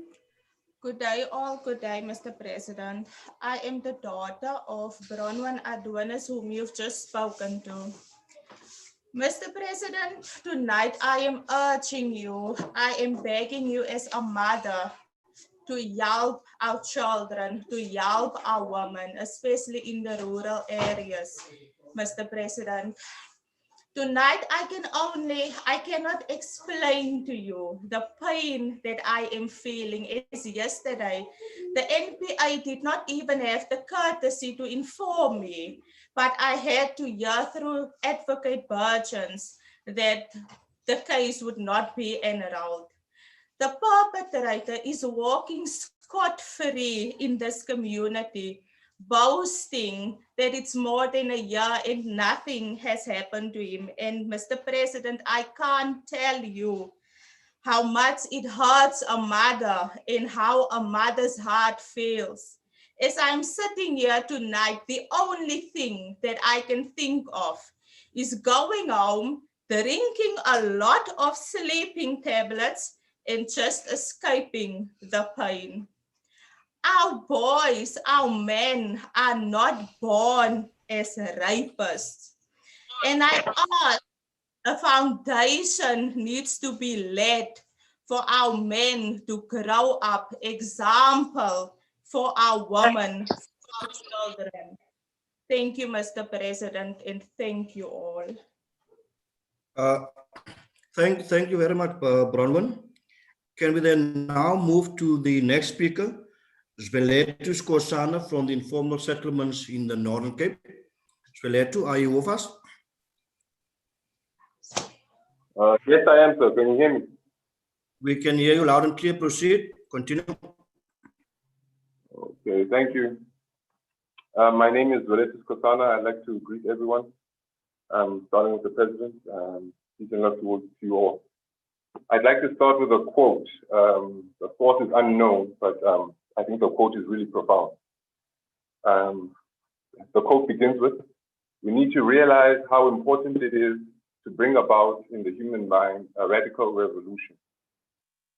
The crisis is a crisis in consciousness, a crisis that cannot anymore accept the old norms, the old patterns, the ancient traditions. And considering what the world is now, with all the misery, conflict, destructive brutality, aggression, and so on, man is still as he was. He's still brutal, violent, aggressive, acquisitive, competitive, and has built a society along these lines." End quote. I'd like to begin by saying we live in a world of institutions, political, legal, religious institutions, institutions of social class, familial values, and occupational specialization. It is obvious the profound influence these traditionalized structures have in shaping our understanding and perspective. Let of all the issues that are in social institutions we are born into, directed by and conditioned upon, there seems to be no issue as taken for granted and misunderstood as the gender-based violence issue. How it truly affects society are unregistered interests of the great majority of the population. Therefore, understanding this problem of gender-based violence is critical in understanding why it even exists and why it continues to be a scourge on society. Which is which leads me to actually what I'll be talking about, which I have a couple of opinions of what we can actually do, practically speaking. Firstly, I would say we would need to better define this gender equality. As there was an elder who said earlier, besides physical, psychological, and mental gender-based violence, there's also economic gender-based violence.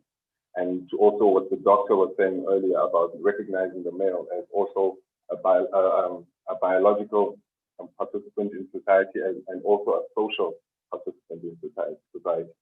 So I believe if we can better define and unpack and analyze the issue itself, I think we would better understand it. And then we would be better equipped to go forward with all our solutions we do come up with. So I think that would lead to my second point, which how do we change the current situation? How do we get the ball rolling? I think the first thing we need to understand is that this will not take a week or month or even a year. I believe it might take a generation or two to fix.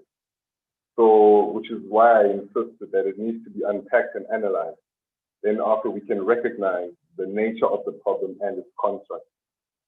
And then this will allow us to give relevant solutions and create a new culture of understanding between men and women. More men need to talk to men also. I think that's one issue that is not said often enough. Because I too personally have been in a situation where I ignore a situation where there is gender-based violence and I simply ignore it, or because it's a friend, I don't say anything. So I think that's another thing that needs to happen. Another thing that really concerns me is pedophilia, when grown men like to date young girls. And I don't mean specifically children, and I mean high school girls dating men in their mid-30s. I know people personally who are getting older, yet the people they are dating are getting younger. This is also another problem I think is associated with gender-based violence. And so in saying this, I would like to say we need to teach the current men on how to change, and then we need to re-educate the young people about gender-based violence. I think this, I seriously believe this would make a meaningful and lasting change. And one last issue I would like to press is that if you want to understand an individual's behavior, I think you have to look at and understand their environment. I think this is another issue which would need unpacking, and this would lead to a better understanding of the nature of a problem and its construct. And I think practically we could actually go forward in some sort of way.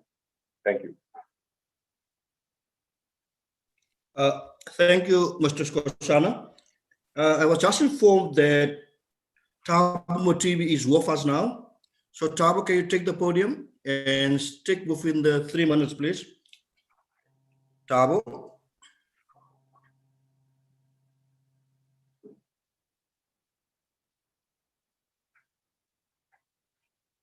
So Thabo is still not here. Let's then move to Mr. Salim Mohammed, the brother of the late Comrade Hisham Mohammed. Comrade Mohammed, are you ready for us? Yes, I There you am. are. Thank you. Thank you very much for the opportunity to address all this evening. Good evening to Honorable President Cyril Ramaphosa, the Program Directors, Comrade Zamani Saul and Comrade Melvin De Bruin, all leadership present, ladies and gentlemen, friends, comrades, all protocols observed. My name is Salim Mohammed. I'm a Chief Director in Finance at the National Department of Environment, Forestry and Fisheries. I'm making this input on behalf of my older brother, the late Advocate Hisham Mohammed, who passed away suddenly on Monday, 24 August at the age of 55. Hisham and I were born and bred on the Cape Flats in Lotus River, a suburb of Grassy Park within the southern suburbs of Cape Town, where the scourge of gender-based violence and femicide is rife. Hisham was the founding member and chairperson of the Southern Suburbs Legal Advice Center, a registered trust found in 2009, providing free legal advice to women who cannot afford legal fees and training to NGOs on the Bill of Rights as enshrined in our Constitution. He was not only our brother, he was also a mentor, a comrade, and a father figure to all. Indeed, a revolutionary social justice giant has fallen. Mr. President, I am honored to represent my brother Advocate Mohammed at this national dialogue to end gender-based violence and femicide. Hisham was committed to every form of human rights, and he viewed women's rights with particular passion. I hope my inputs will capture some of his thoughts. Thank you for hosting this dialogue to help achieve generation equality, and in particular to highlight the role of men in creating an equal future. Firstly, let me take the opportunity to apologize to all women of South Africa. To this extent, I believe that we as men should bring our part in ending the inequalities that prevail in our society, plaguing women in their homes and in their professional environments.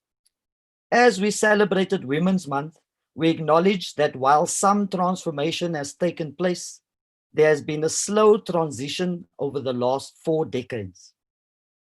The intensification of GBVF in recent years has shown that much more needs to be done for women's rights to be fully realized.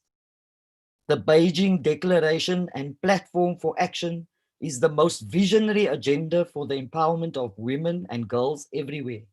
The 12 critical areas of concern was poverty, education and training, health, violence, armed conflict, economy, power and decision-making, institutional mechanisms, human rights, media and environment, and the girl-child are the issues that must maintain our focus. Today, not a single country can claim to have achieved gender equality. As a result, women remain undervalued. They continue to work more, earn less, have fewer choices, and experience multiple forms of violence at home and in public spaces. The Generation Equality Campaign demands equal pay, equal sharing of unpaid care and domestic work, an end to sexual harassment and all forms of violence against women and girls, healthcare services that respond to their needs and their equal participation in political life and decision-making in all areas and facets of life. Achieving generation equality remains one of the key priorities also for the legal profession and as NGOs in the legal space. The perception that women and girls are inferior to their male counterparts is a serious violation of Section 9 of the Constitution, which succinctly gives women and girls the right not to be unfairly discriminated against. Despite this constitutional protection, gender equality and equity are still met with resistance due to cultural practice that perpetuate beliefs which expose women to unequal treatment in the legal profession. This must stop. We therefore have to break down all forms of oppression against women, which includes racial, class, and gender oppression. And it must be replaced with the advancement of the economic empowerment of women in the legal profession, the entrenchment of the rights of women, the provision of legal instruments to protect such rights. Through this dialogue, we want to encourage men in the legal profession to change their toxic attitudes and beliefs that lead to unequal treatment of women and LGBTQI persons when it comes to briefing patterns, articles, and equal fees for equal work performed. In support of your call, Mr. President, for us all to play an active role to end gender-based violence, many in the legal fraternity have responded via their organizations as a collective in tackling GBVF. Some have re-looked at their code of conduct, while others have drafted and adopted harsher penalties for misconduct involving acts of gender-based violence. Being part of the legal NGO fraternity, we at the Southern Suburbs Legal Advice Center decided to focus on this element during Women's Month. Our theme for the month was Women's Rights are Human Rights. And to give a practical application to this theme, we decided to explore how best to use the law as a tool against GBVF. We recorded a 3-part video recorded series for those who cannot afford to switch on webinars like this because of the cost of data. These videos cover the following aspects: an introduction to GBVF and government's response to date, legislative amendments to existing laws to combat GBVF, how to obtain a protection order and protection from harassment order free of any charge at courts. These educational products aim to empower participants to protect themselves against the scourge of GBVF and simultaneously to educate the public about the legal and policy framework applicable to GBVF.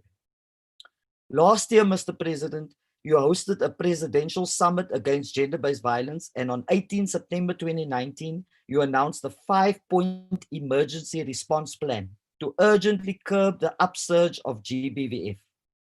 The plan included improvements to the current laws by amending 3 key laws that will make it easier for perpetrators of gender-based violence to be apprehended. These amendments include, number 1, the Criminal Law Amendment will regulate the inclusion and removal of particulars of persons on the National Register for Sex Offenders. Secondly, the Criminal Matters Bill seeks to amend the Criminal Procedure Act 1977 and further regulate the granting of bail and placement of persons on parole and regulate sentences in respect of offenses that have been committed against vulnerable persons. And most importantly, the Domestic Violence Amendment Bill will enable us to digitize and make online applications for protection orders. We must seek to add provisions to the bill, which places justice officials at police stations across the country to process applications for protection. This will assist applicants from poor communities who do not have access to the internet within their own communities. This will also include callback services, a call center, and safe haven in case of emergencies, and general services. This new amendment will make it an offense for not reporting domestic violence incidents. I believe that these pieces of legislation, once signed into law, will strengthen the legislative framework to allow us to fight GBVF. Mr. President, you also said during the joint sitting of Parliament on GBVF that it is a problem of men. We therefore will not look away. The start must be with progressive men like us. We have an obligation to change. Let us take responsibility.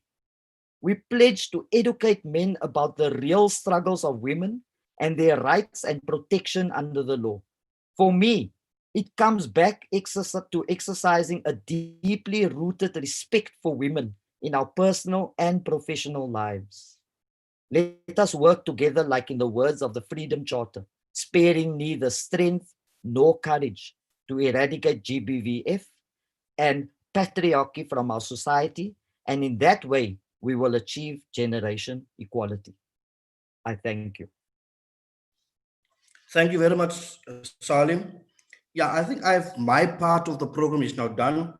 I will hand over to Comrade Lerumo Kalako to take us forward with the other part of the program. Thank you very much. Comrade Lerumo, can you take us forward?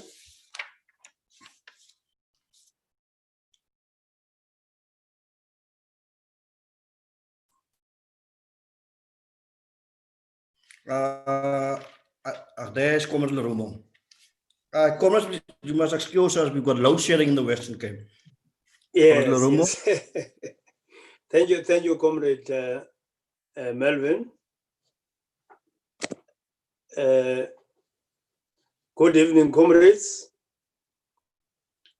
These were very powerful and heartbreaking testimonies from all those different sectors and voices, but also hope for how we proceed. At the end of this event tonight, we will read a declaration, draft declaration, which will incorporate all those inputs and proposed actions. We now will have a short question and answer session to allow participants to also have their say. We'll just give each one 1 minute. May we have some hands, those who are ready to participate.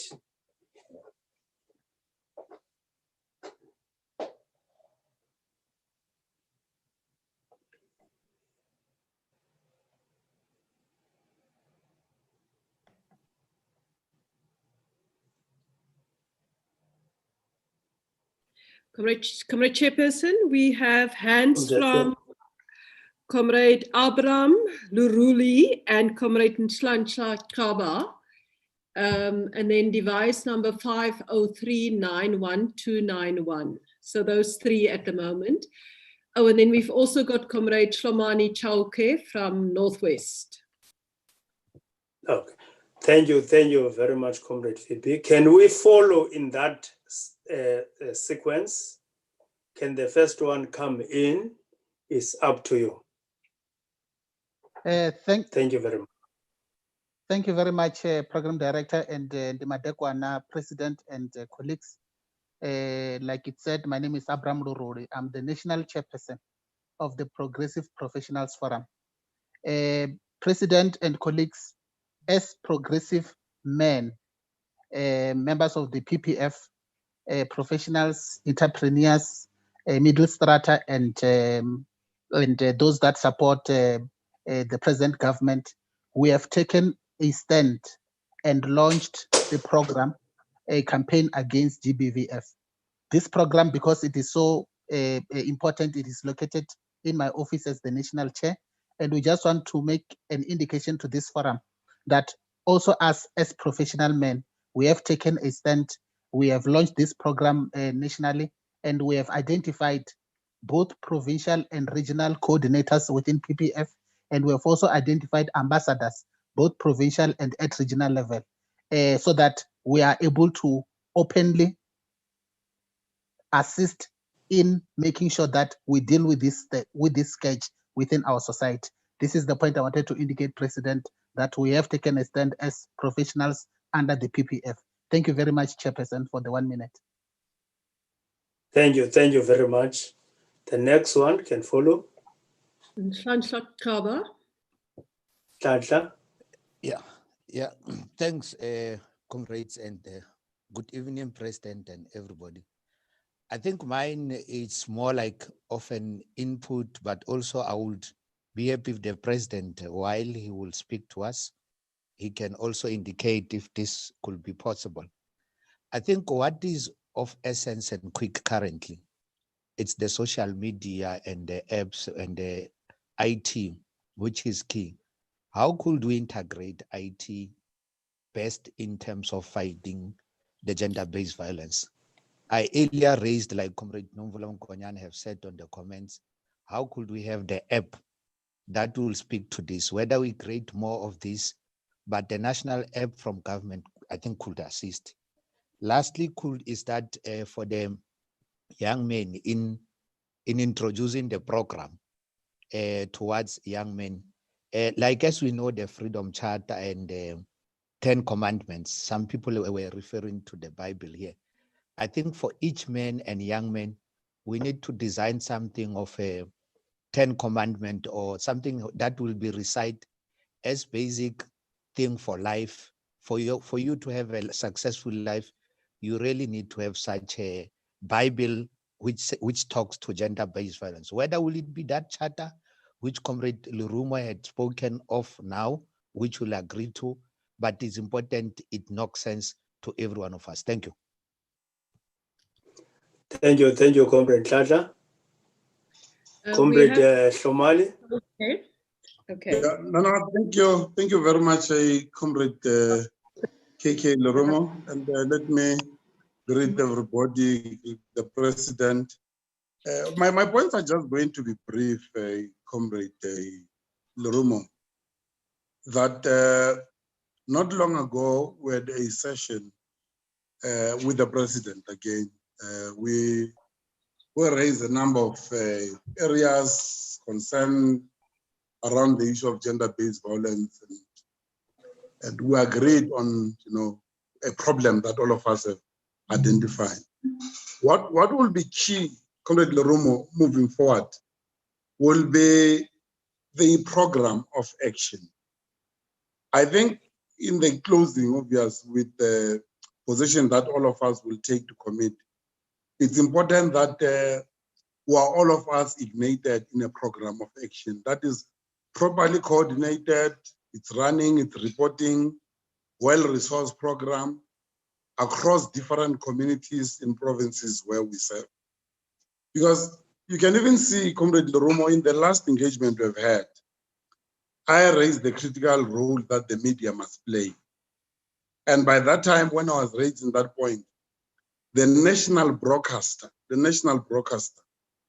by that time it was showing us the political situation in America, which they spent not less than 15 minutes during a very important debate that is led by the president of the country. Therefore, I think we need to agree in whatever declaration that we do to identify clearly the role of the public broadcaster, the role of radio. When I talk public broadcaster, is not only at the level of SABC, but the role of the radio, messaging to radio, campaign that must be run, coordinated campaigns, which is an instructions that come from top to bottom, because it's very clear that our target it had to be a top-bottom approach. That we at the level of provinces, that campaign, it becomes a national campaign that is driven. Either it's an engagement with communities, street engagements, campaigns at the shopping malls, campaigns in churches and all of that. Because if we don't do that, we're going to continue in these levels of engagement, and we'll end up talking to ourselves. Hence, the aspect that spoke today here. All of them, I think the message that is coming out is that there's so much to be done. There's so much to be done. Therefore, let's have that campaign rolling. And then I just wanted to support all the speakers that spoke, but I think it is important. But we must not even forget the fact that during this period that we are at of COVID-19, I think we have seen the decline in number of criminal cases, but we have seen the rise at the level of GBV cases that we have in the country. And I think it's clear that sometimes it's not much about alcohol. It's a mindset campaign that we must run, to change the mindset of a man mindset. It had to change. So those are campaigns that maybe each province, the teams led by men, and national, the president is leading, obvious, and is really leading us to ignite all of us as a country. And I think it's important that we must then expand this thing to all provinces, develop a program. Each province have a team at the district level, especially with the district model that we have put in place, President, that we have come up with.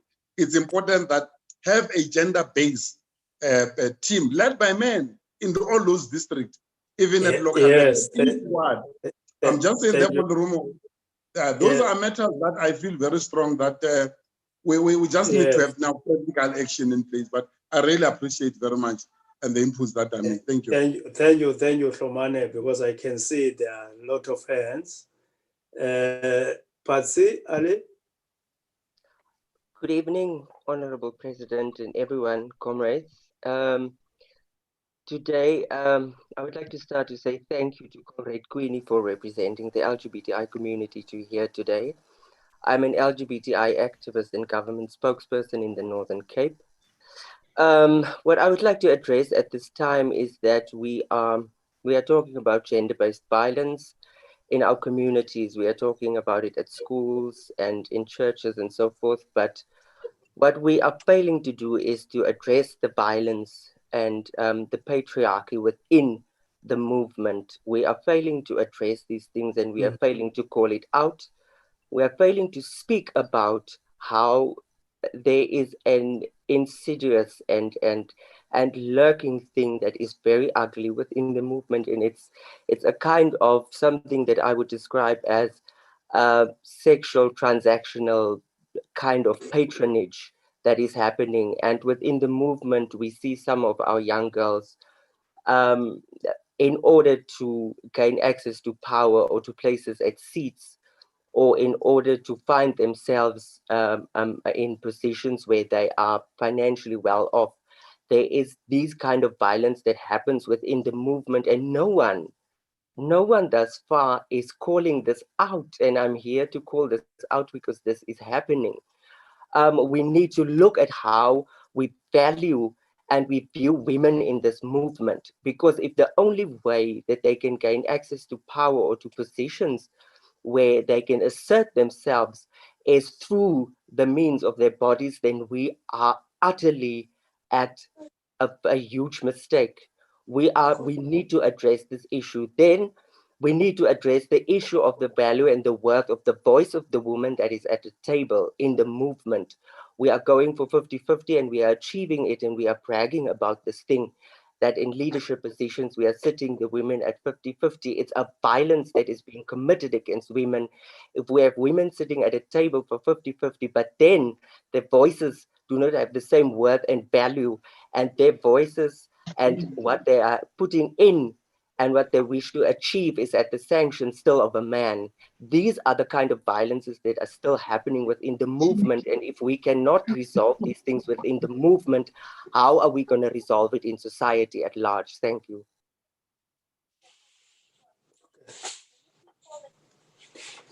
Thank you, Comrade Ali.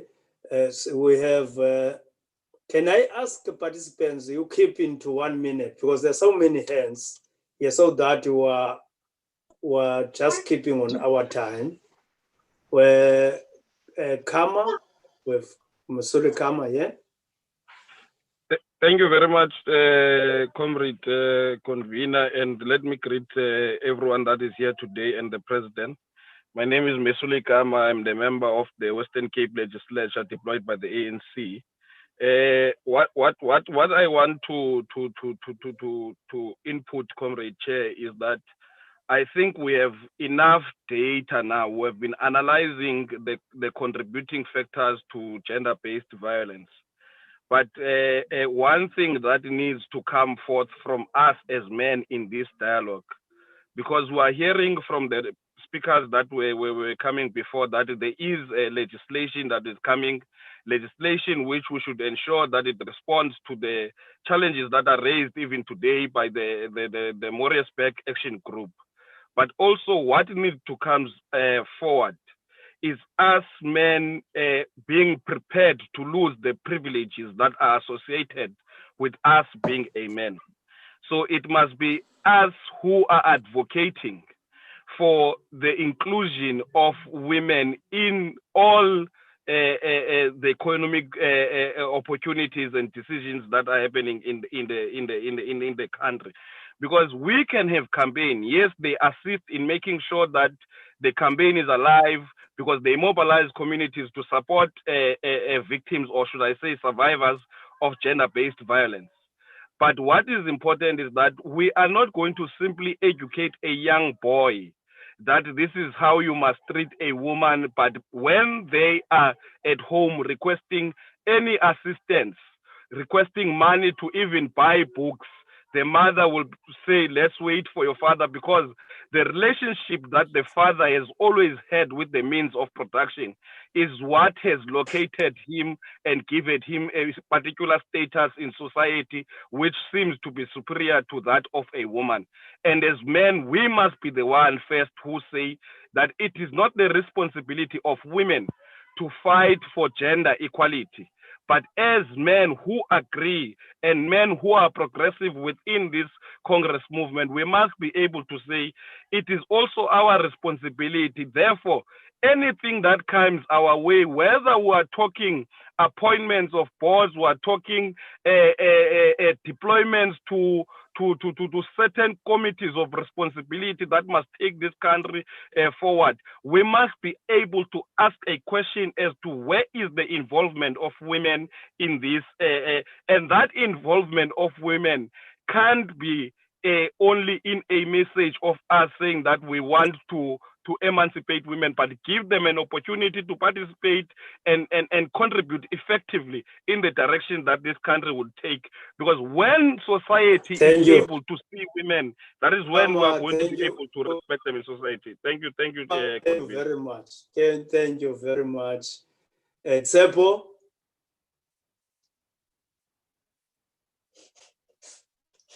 Or Patrick Mabilo.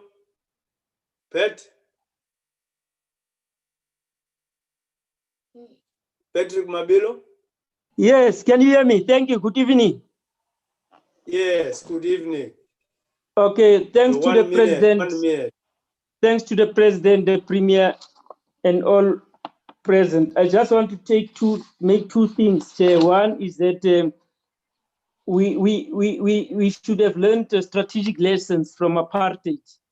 We succeeded to defeat the apartheid because of our united force. So I'm proposing a broad united front against this gender-based violence.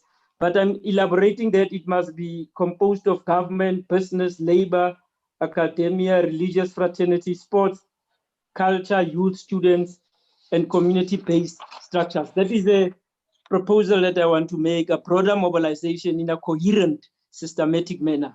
Thank you very much. Thank you. Thank you.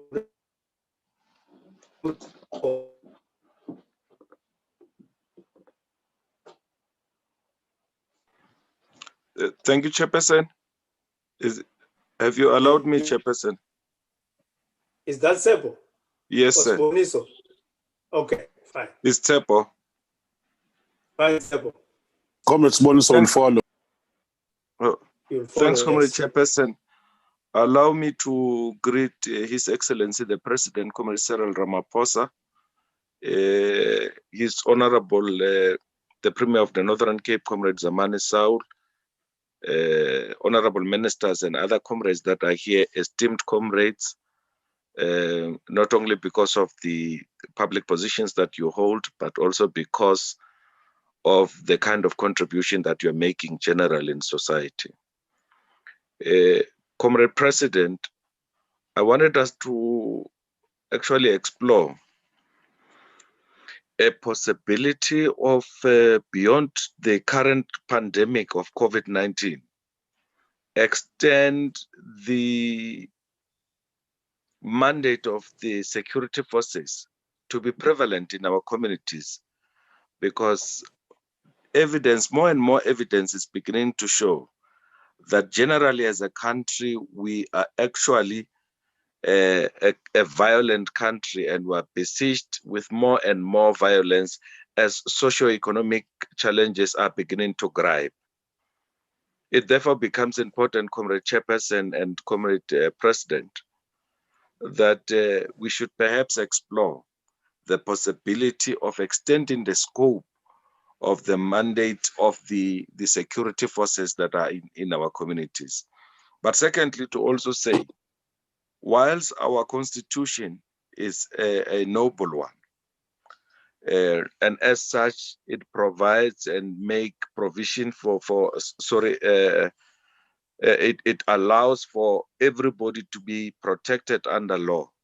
But the reality and the truth of the matter is that the justice system, to a certain extent, can be failing the victims, in a sense that first and foremost, people have to ask themselves difficult questions around if the violence is perpetrated against you and is perpetrated by the person who happens to be the provider. What do you do? Are you saying this person, you report this person who then becomes arrested, and you are left to fend for yourself without any kind of relief that you will be given in order to sustain at least your basic livelihood? The second thing that then becomes important is that this person, as a perpetrator, gets arrested and probably gets thrown in jail, albeit the challenges of the lengthy time that elapses in between the perpetrated offense and the actual conviction, if the conviction is successful eventually. Now, the question then becomes that this person, after he's convicted, becomes a prisoner in the prison service, in the correctional service that is provided for by taxpayers. This person is provided 3 meals a day.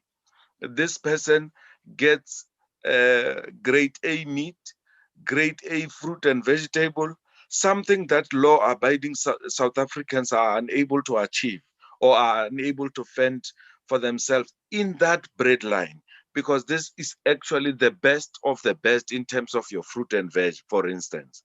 Now, these people are also provided with televisions, something that law-abiding citizens of the Republic, some do not get to enjoy.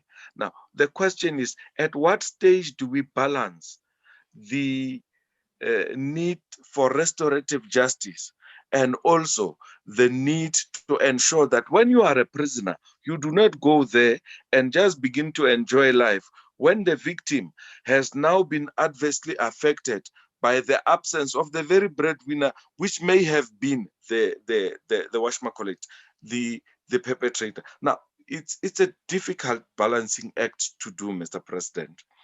And I think these issues should really be viewed as issues that, although in the short term, the amendment of legislation, appropriate legislation to ensure that we curb the scourge, although a temporary relief or temporary places of safety for victims are in the immediate, some kind of solutions.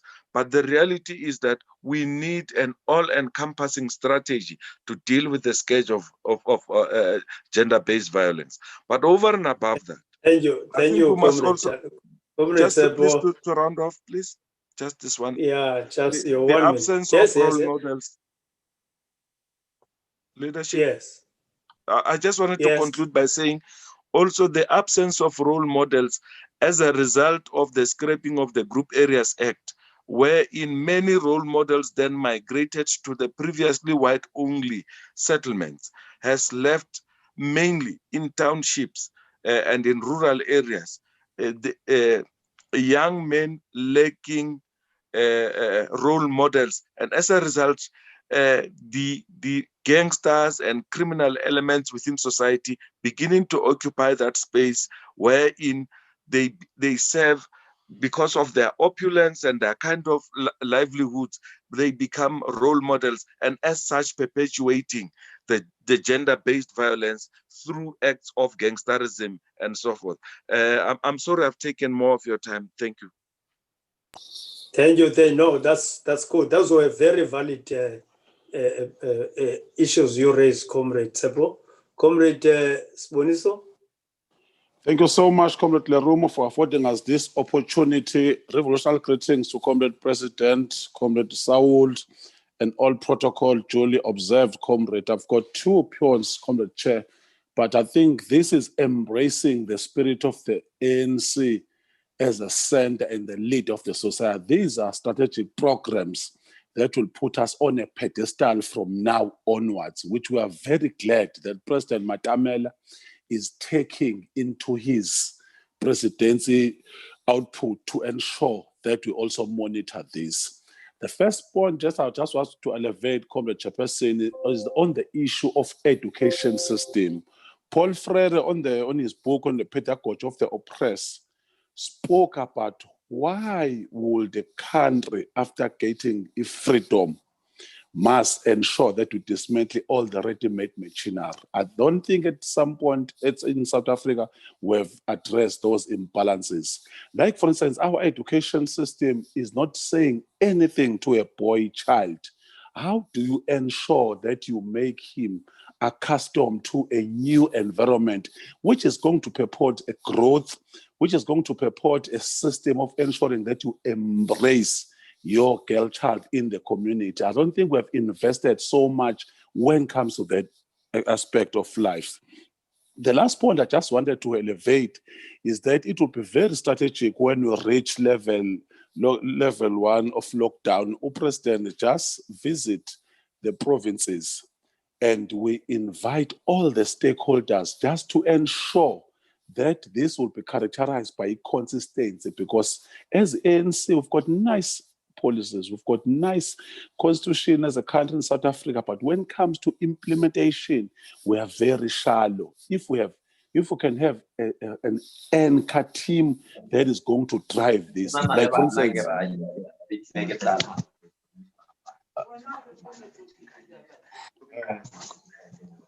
instance, yes, leadership, I'm still here. Yes, I'm still here. I was being disturbed. Okay, thank you so much. I was saying that on my last point, that if the president can just assign the premiers and the chairperson of the ANC just to ensure that it is led at that strategic office, it will become easy, because it will become cumbersome if you can just deploy anyone who might not have the ability to deploy. Just ensure that you give someone with all the acumen, with all the tools, so that we can monitor and we can be measured accordingly in ensuring that we create and nourish a new society and develop a new cadre, develop a new man in the society that is going to bring change, that is going to ensure that we are indeed partners in the process of ensuring that we embrace. Thank you so much, Comrade Chairperson. Thank you, Comrade Comrade Kashif. Comrade Kashif, are you there? Comrade Kashif? If you are not there, Comrade Jacobs?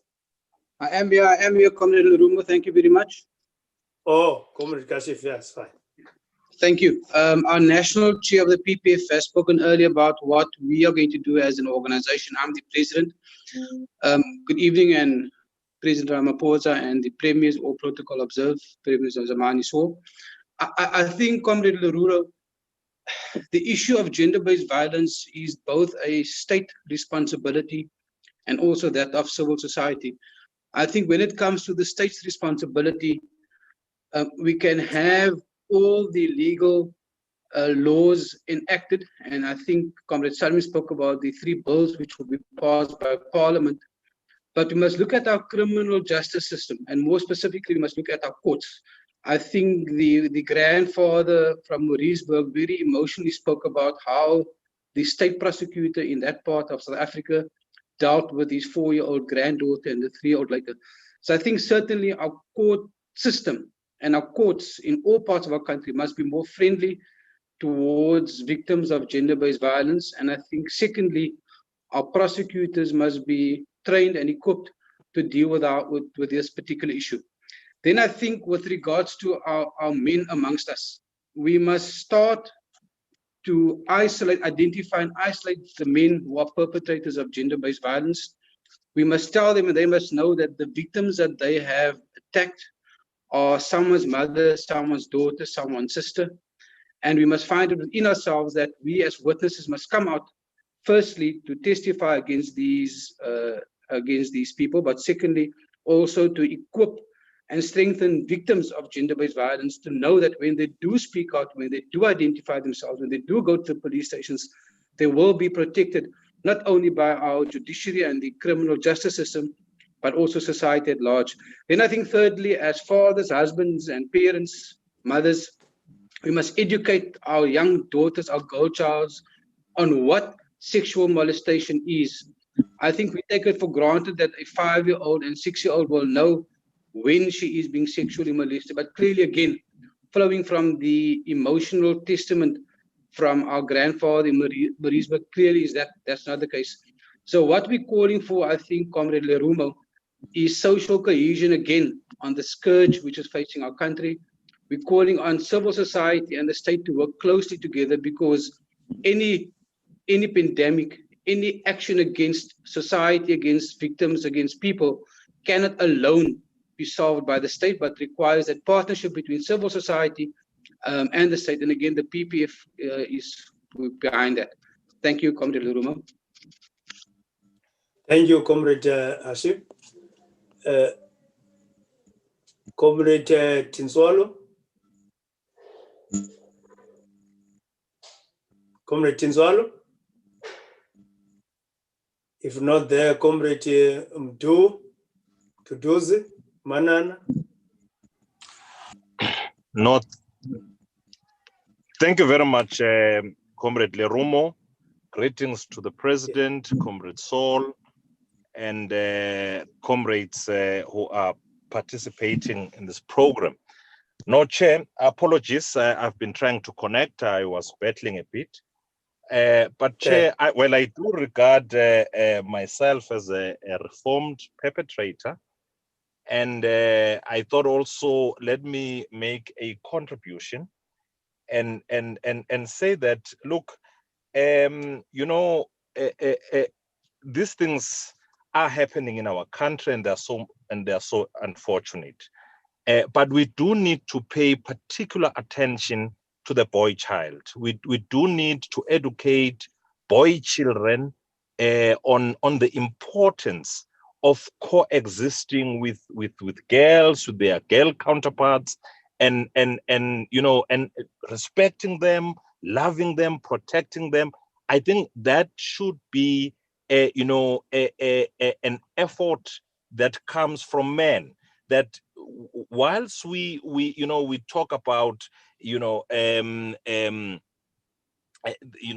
strengthening of the law, the criminal justice system, and all of that, but we do need to speak to the boy child, because I think boy children, they are often told that they must not cry, they must exercise some form of dominance over women, because that's the only way to show their masculinity and all of that. And as we meet with as men, I mean, in our social spaces, we talk about women, we talk ill about women, and we believe that we have this dominance over women, and this must end. And I think that is what perhaps I found myself in. Of course, I went through many other processes through the criminal justice system.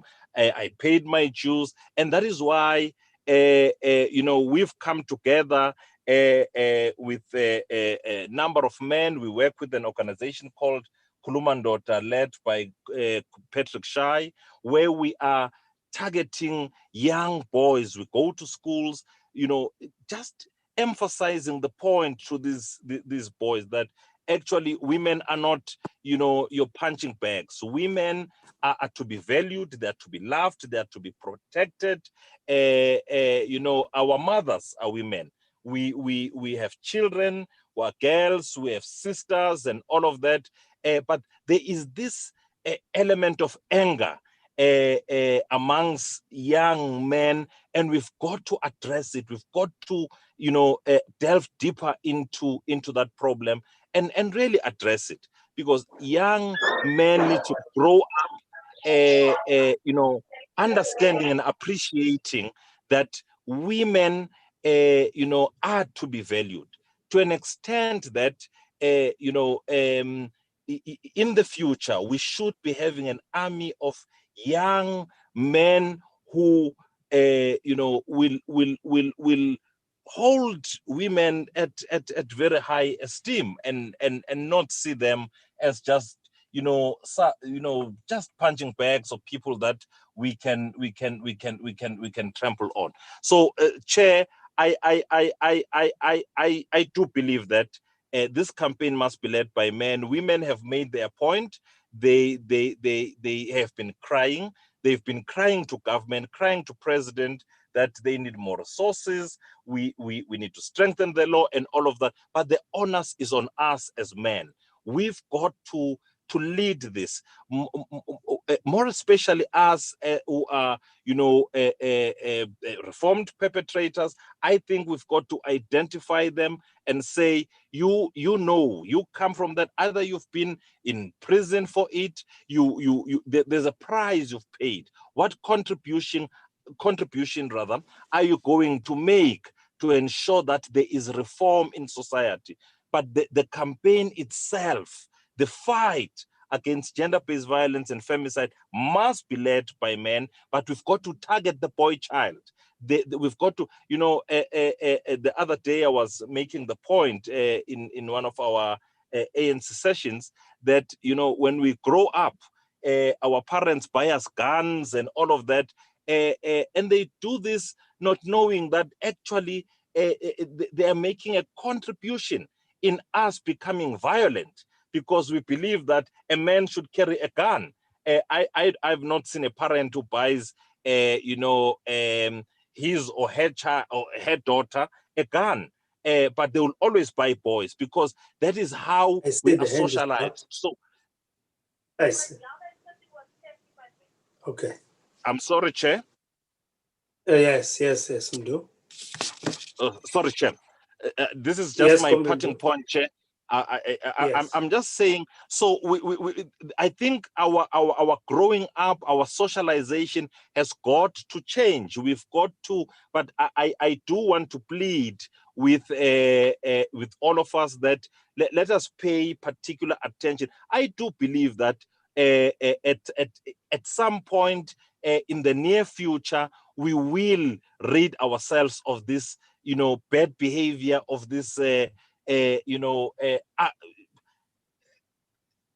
don't know what to call it, Chair, but I do believe, but we can only do it if we focus on the boy child. The boy child has got to understand that a woman is to be valued, is to be loved, is to be protected, but it's how we are socialized, it's how we now pass a new message to them so that they have a greater appreciation of how they should behave when they have a direct interface with women, with girls, and all of that. So, Chair, this is quite helpful, and I think as men, let us charge forward. Let us unite. Let us fight this, and let us lead from the front. Let us lead from the front. Let it not be a case of women being abused, and then they have to lead that campaign against men who abuse them. Let it be us. We have men who have never done such things, who have been so honorable, doing the right thing, protecting our women. We also have men who have done the worst of things, and they want to to come to the fore and say, we have changed. We want to see change in our society. This thing is becoming really a cancer in our society. And I do believe that if we hold hands as men, we can deal with it and deal with it more decisively. Thank you very much, Chair. Thank you, Mtu. I think it's said, you have said a mouthful, and even the previous speakers and previous contributors, I'm sure now we're beginning to come with concrete suggestions and solutions which we think they can remedy the problem we have in South Africa, which is it's very much encouraging when as men, it's us who are coming with the solutions to the problem. I think these concrete suggestions are very important.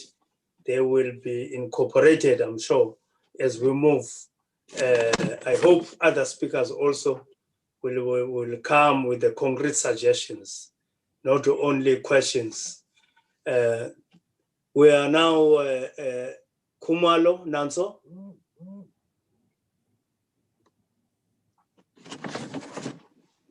Khumalo. Thank you, Chair. Thank you very much. Can you hear me, Chair? Yes, I can hear you. Thank you very much. I'll be very short there. Thank you very much, Chair, and I want to thank the President's presence and all the our leaders and all the comrades. Firstly, I want to say that we need to develop protocols and be able to strengthen the capacity of security agents and justice actors involved in the investigation and sanctions of acts like domestic violence, as well as carrying out the distributions of guidance material in all our 11 languages to our people. Because if we only concentrate on English, some people won't be able to understand and also follow.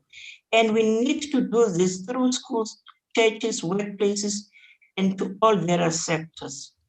The other thing that I want to suggest, we need to know how to prevent gender-based violence. We should not just end up by saying and talking a lot, but let us come with preventions. I would really like to suggest that we come up with a smart digital solution for victims for quick help. This is a mobile technology. And I would like that we, even in South Africa, we have to try and see how best we can do this, because it will be very helpful, because this mobile technology, it triggers and it has that alarm via text messages with precise geolocation. And if we can rely on that, let us also try to strengthen our laws in our country, because we need to look into how our laws operate, and if there are any problems, we need also to rectify the problems that are in our laws. A problem. The law of our country really needs to be reviewed. It needs to be changed, and we need to request our president to look at all these failures that the comrades have been tabling. That why, if a person goes to the police station and reports a matter and nothing happens? Thank you very much, Chair. Thank you very much. Because of time, I'm sure other will have to cut other speakers. We'll just take two after Mam Nanso, so that because we're far behind time. You'll bear with me. I know this is a very serious issue and it's a crisis in South Africa, as the president have always characterized it. But because of time, I can see the hands are still many. Can we just agree, we'll just take after this, the last two hands, Tebogo Mlapo and Ayanda Thomas. Just stick to 1 minute, please. No, thank you. Thank you very much, Chairperson, to the President, to the Premier of the Northern Cape. President, in your State of the Nation address, 2019, you made mention of the National Community Policing Strategy. The speakers and the questions that came, President, they cut across all the pillars of the National Community Policing Strategy. And in particular, President, the provinces have also moved after that National Community Policing Strategy launch to launch their own provincial crime prevention community policing strategy. The Eastern Cape, the Northern Cape, the Free State, some of the provinces that I remember that have gone through that exercise. And those aspects, President, I believe that that members have raised tonight, they will definitely be addressed. One challenge that we are struggling with, President, is the buy-in in making sure that this community policing strategy becomes operational. So we are lobbying tonight our own premier in the Northern Cape to make sure that this particular strategy is put into practice in order to address the challenges that we are experiencing as a province. And I'm also making that appeal to the president, also through the office of the minister, Minister Cele, that the ministerial crime retreat reignite CPF action plan 2020-2021 is also there. Can we please no longer just talk, but put these documents into practice? I believe that we will be able to address the challenges that we are facing as a country. Thank you. Thank you. Other comrades who have raised their hands, you can post your suggestions. They will be captured, or your WhatsApp Comrade Bandile. The number will be shared on the chat here so that they are captured. Can Comrade Anda, the last hand? Thank Comrade you, Chair. Anda, are you there? Yes, I'm here, Chair. Can you hear me? Yes. Yes, thank you, Chair. Chair, I would like to greet the President, Premier of Northern Cape, Comrade Zamani. I would also like to greet you, Comrade Chair, and the coordinator of the Western Cape, Comrade Ronaldo. Comrade Chair, this second pandemic is a very serious issue. I've listened to the presentation of the guy from Sonke Gender Justice, where he raised the issue of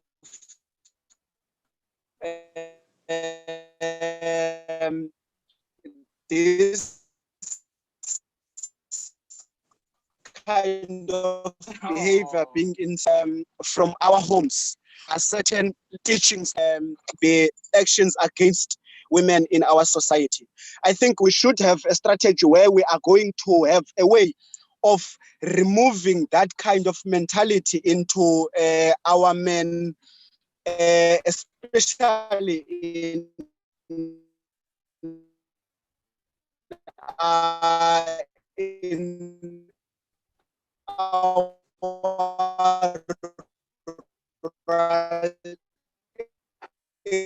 areas and also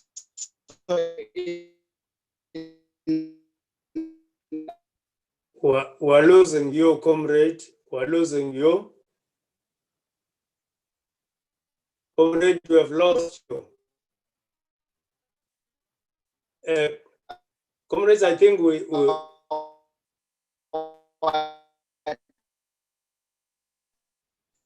have lost you, comrade.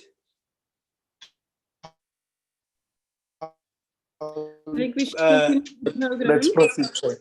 Yes, because I think let's, we have been raising awarenesses against racism. Okay. All right. Comrade, can you? I think let's move, comrades, because I'm sure it's connection. I think we have here Mamuzelda, who lost a child, 8-year-old Medad. I think this is the only hand I will give. and then we move forward. Zelda? Good evening, Mr. President. It's Carmen van Wyk speaking, the mother of Tesna van Wyk that was kidnapped and murdered early in February this year. Firstly, I just want to ask that where is all that promises that were made by us, by you yourself? You were at our home. There were a lot to say. You have instructed some of your ministers to come to us and to address themselves, even from the Monday, just after the funeral. And as yet, ever since, we haven't heard of them, not even received any message, nothing. And then there's matters that even now that the court cases that we went through, even the last one now, particularly, we were treated as if we were the criminals. Because my partner Terence is with me, the father of Tesna. The officers there, they were treating him very disrespectfully. And it's a very concerned matter of ours, in spite of all the others promises and stuff that were made to us, and nobody did come forward or anything of that. Okay, thank you. Thank you, Zelda. I think let's move forward. We remember you, Zelda, from Elsis River. I think let's move forward because I think what the participants here have clearly put forward some concrete suggestions of what must be done by men and boys in our communities at work or in learning institutions. So I think we can move forward because I must thank you, all you participants, for those inputs and suggestions. And they will be, I'm sure, incorporated into the draft declaration. I'm sure now we'll just give a few minutes for the response, just brief response from the Minister of Police, Comrade Peggy Cele, and the Deputy Minister of Justice, Comrade John Jeffries, in that order. Comrade Minister, Comrade Peggy.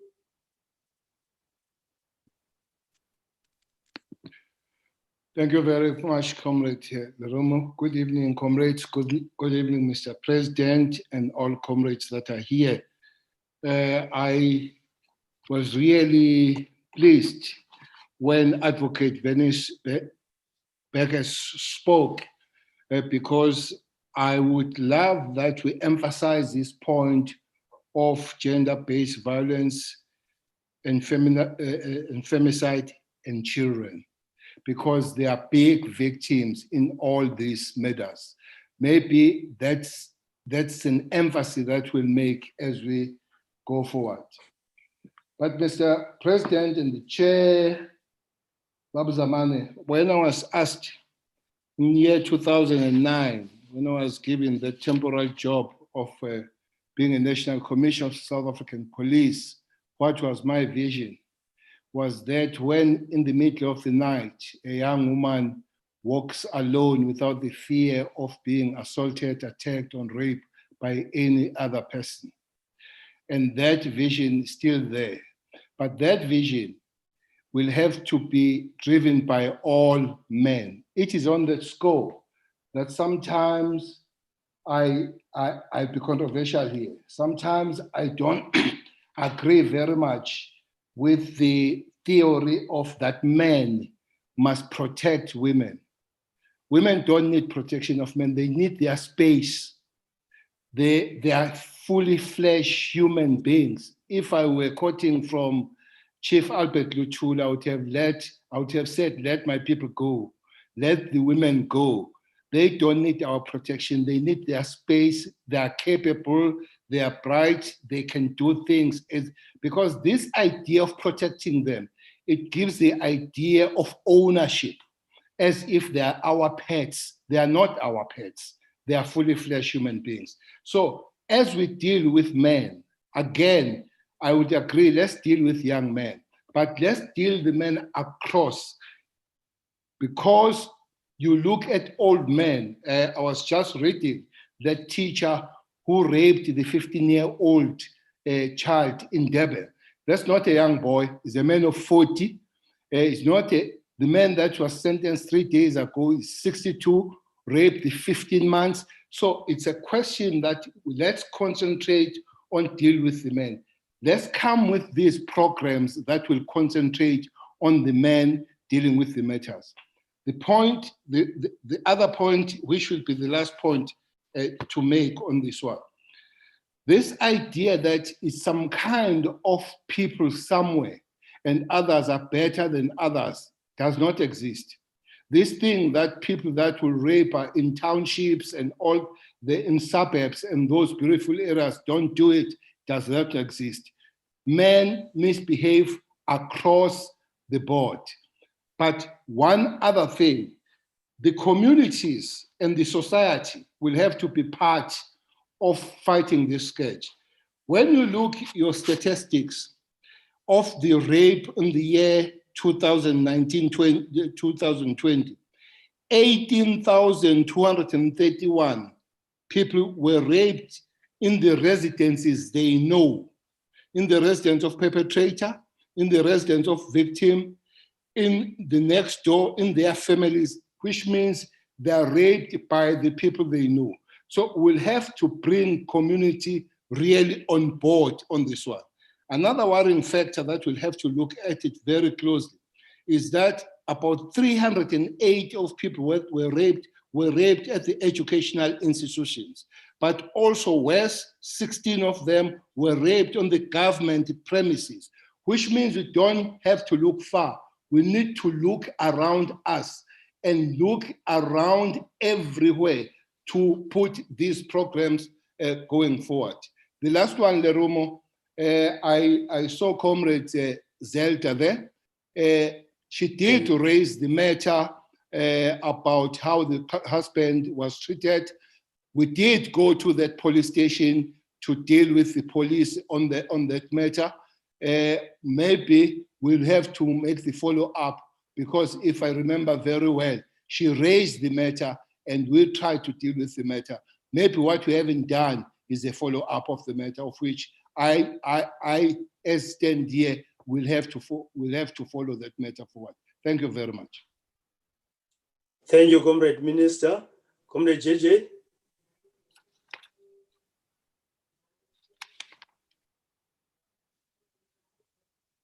Comrade JJ.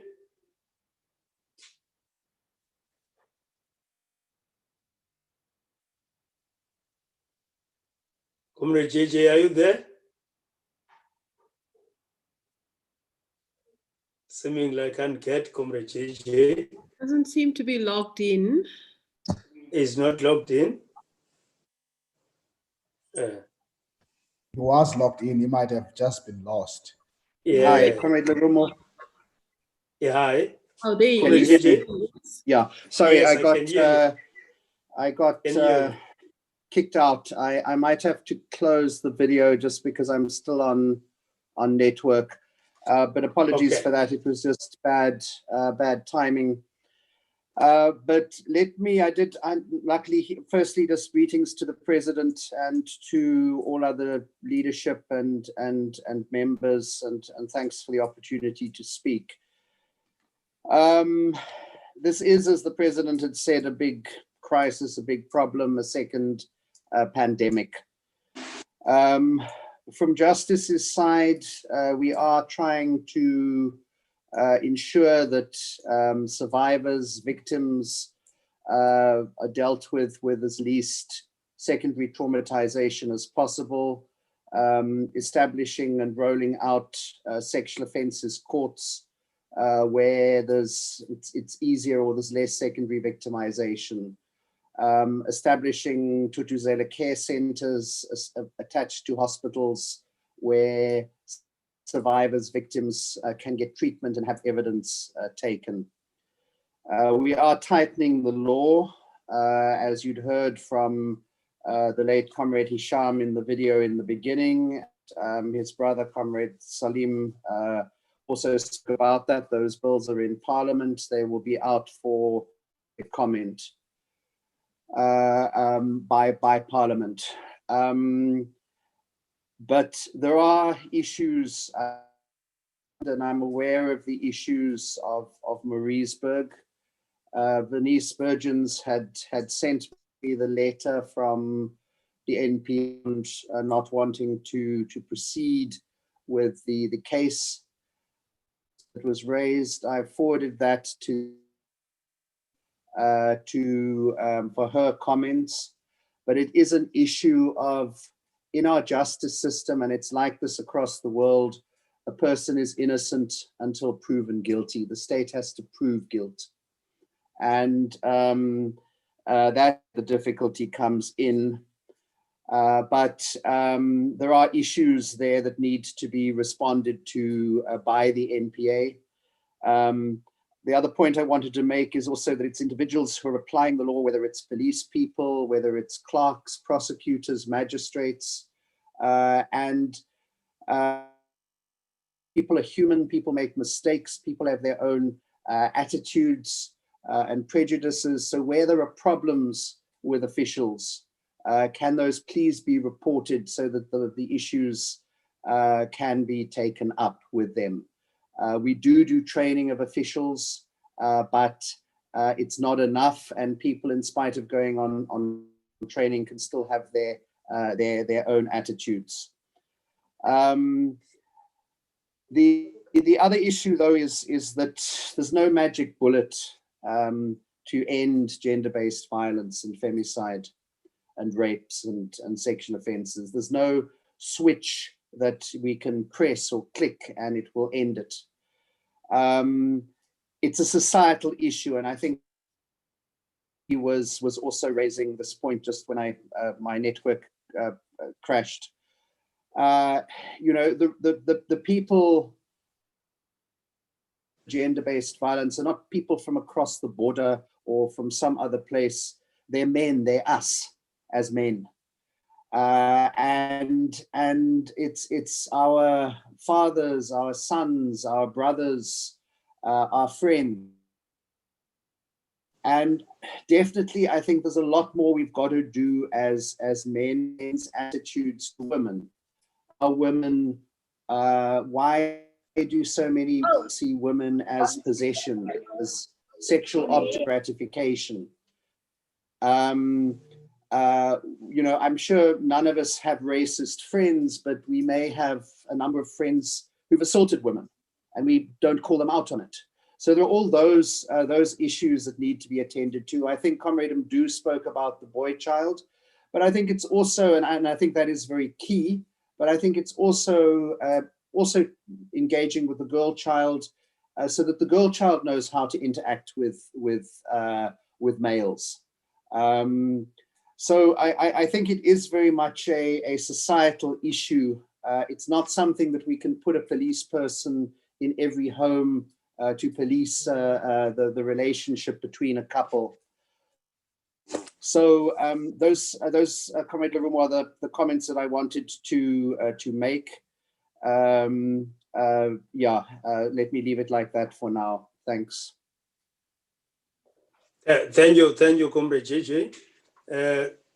I'm sure as we have been listening, we do as men take the responsibility to actually deal with the problem, to deal with ourselves, because the animals is men, and we are impacting this thing to our children who are boys.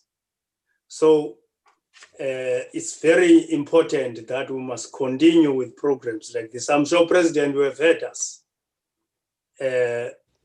What as men we are saying. Thank you very much for the contributions that have been there. After now, we'll go get the clip. After the clip, I'll hand over to Comrade Alistair Jack to take over directing the program. Thank you very much for all those who have contributed and who have come with solutions. I'm sure those solutions will see themselves in the draft declaration. Thank you very much. Over to you, Comrade Alistair Jack.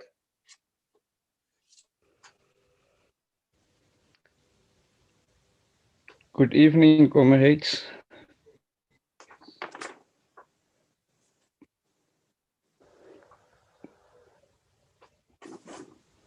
We're just going to finish the clip. It is proposed that just a single incident of degrading or humiliating conduct should be sufficient to constitute emotional, verbal, or psychological abuse in respect of which the complainant can obtain a protection order. Here again, in the past, or rather as the law is current, the current act says there must have been repeated acts of incidents of degrading and humiliating conduct. The proposed amendment, of course, says it doesn't have to be repeated conduct, but just a single incident of degrading and humiliating conduct should be sufficient to constitute an emotional, and verbal, and psychological abuse. Then the third amendment proposed is where complainants can also file electronically. In other words, you are able to serve documents through electronic means, and the Act provides for that. And then very importantly, the criminalization of non-reporting is another proposal in the proposed bill. This means that if you are aware of a domestic violence incident or act of domestic violence occurring somewhere and you do not report it, then that would become a criminal offense and you could be charged for non-reporting. So please, people, please report all acts of domestic violence or abuse that you know of. Then the fourth amendment is it empowers the police or peace officer that is on the scene to make an arrest and also to search the place. Previously, the police had to get a warrant and a search order from the magistrate. And this time, with this proposed amendments, they will be able to search and enter the premises of the perpetrator, especially when there's dangerous weapons involved, in order to ensure that no further harm is caused to the victim. Then, just lastly, applications for protection orders outside ordinary court hours is another proposed amendment. If the court has established a reasonable belief that the complainant or related person to the complainant will suffer or may suffer harm, then such application will be dealt with immediately, even if it's after hours. Currently, this is not clear, and the courts many times do not sit after hours, meaning that will bring the complainant harm and in danger. And this amendment is very critical, that even if the court hours are completed on the day, after hours you can still bring such an application, and the court will make provision for such service to be available. These are some of the amendments proposed in the Domestic Violence Act. We will now switch over to the second segment of this amendment, and that will look at the Criminal Procedure Act as well as the Sexual Offences Act. And that will be done by Joy van der Heijden. So please do watch out for the next video, which is the third part. Thank you very much.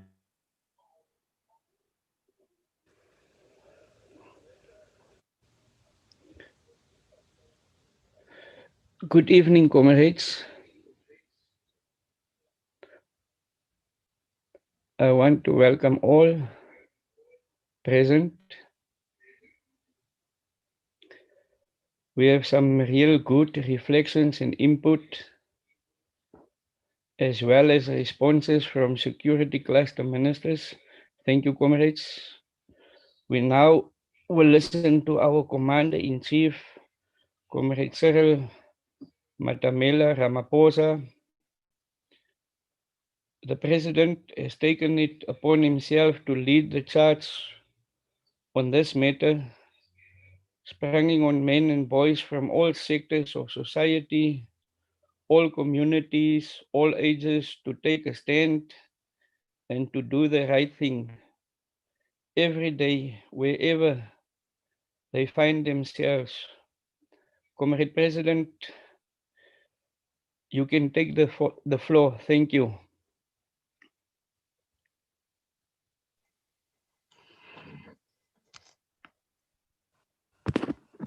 Thank you, comrades.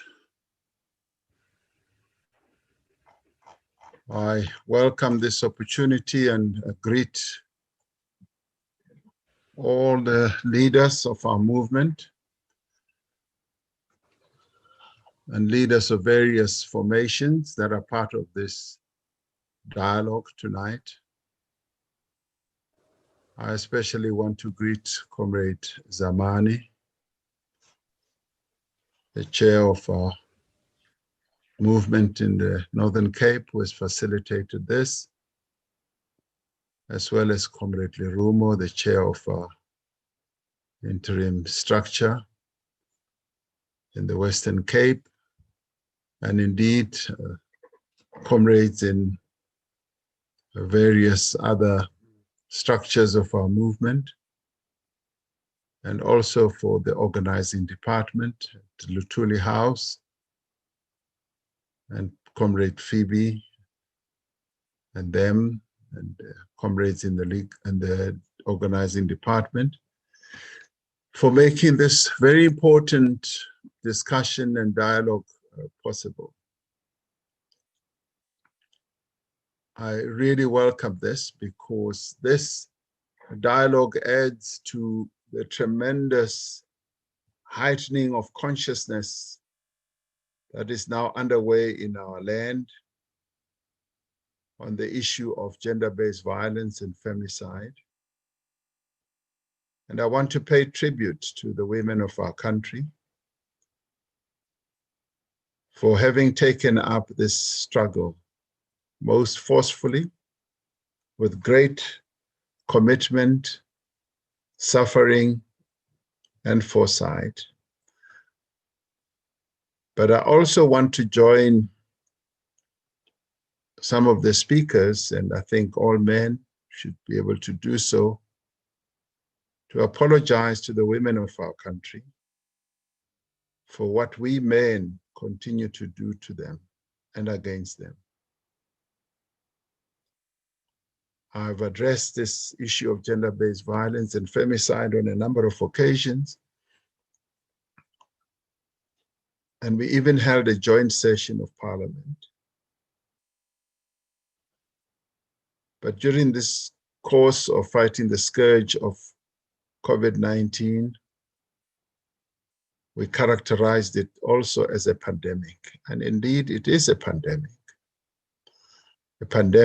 that we've got to engage in and fight and defeat, like we are fighting to defeat a virus. I want to thank all those who have spoken with great insight and feeling, but also particularly those who've been victims in one form, shape, or another, as families, as parents, as grandparents, as we had harrowing stories of women who've been violated, abused, of children who've either been raped or killed. And Ms. Van Wyk, I'm delighted that you are here tonight. Just in this week, I dealt with the matter that you have raised. I want to apologize to you that since I last visited your home and came to pay condolences and to come and soothe your pain, your acute pain, which I'm sure continues till now. Yes, we looked at the circumstances of your living, and I made certain pronouncements. I am very sorry and embarrassed that that has not happened. This very week, I was asked, somebody came to ask and said, did we say we're going to build a Wendy house for the Van Wyk family? I said, there's just no way that I could ever have said we're going to build a Wendy house. I was actually rather taken aback and shocked that it was being put across like that. Dr. Olive Shisana in my office is going to be in touch with you, and we're going to take this matter forward, and we're going to see to it that what we did say to you will happen. So that will happen. I'd like to pay tribute to women's organizations in our country, and particularly the ANC Women's League, that has been in the leadership position and leading the country and all of us on the issue of addressing gender-based violence. I've often said that even at 1 o'clock in the morning, I'm in conversation at times with the Secretary General of the ANC Women's League about what needs to be done to address the suffering of women in our own country.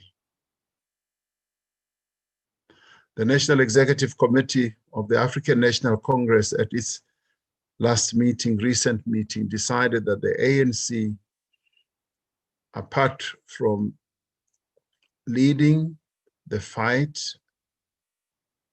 against corruption, must also take up very seriously the campaign on gender-based violence and femicide. And we must so mobilize our structures throughout the country to take on this campaign. I'm really delighted, as I said, that the Northern Cape and the Western Cape structures of our movement, and indeed many other provinces, have taken this fight up. So we are already beginning the process of implementing the decisions that were taken by the National Executive Committee. I'm also delighted that this webinar tonight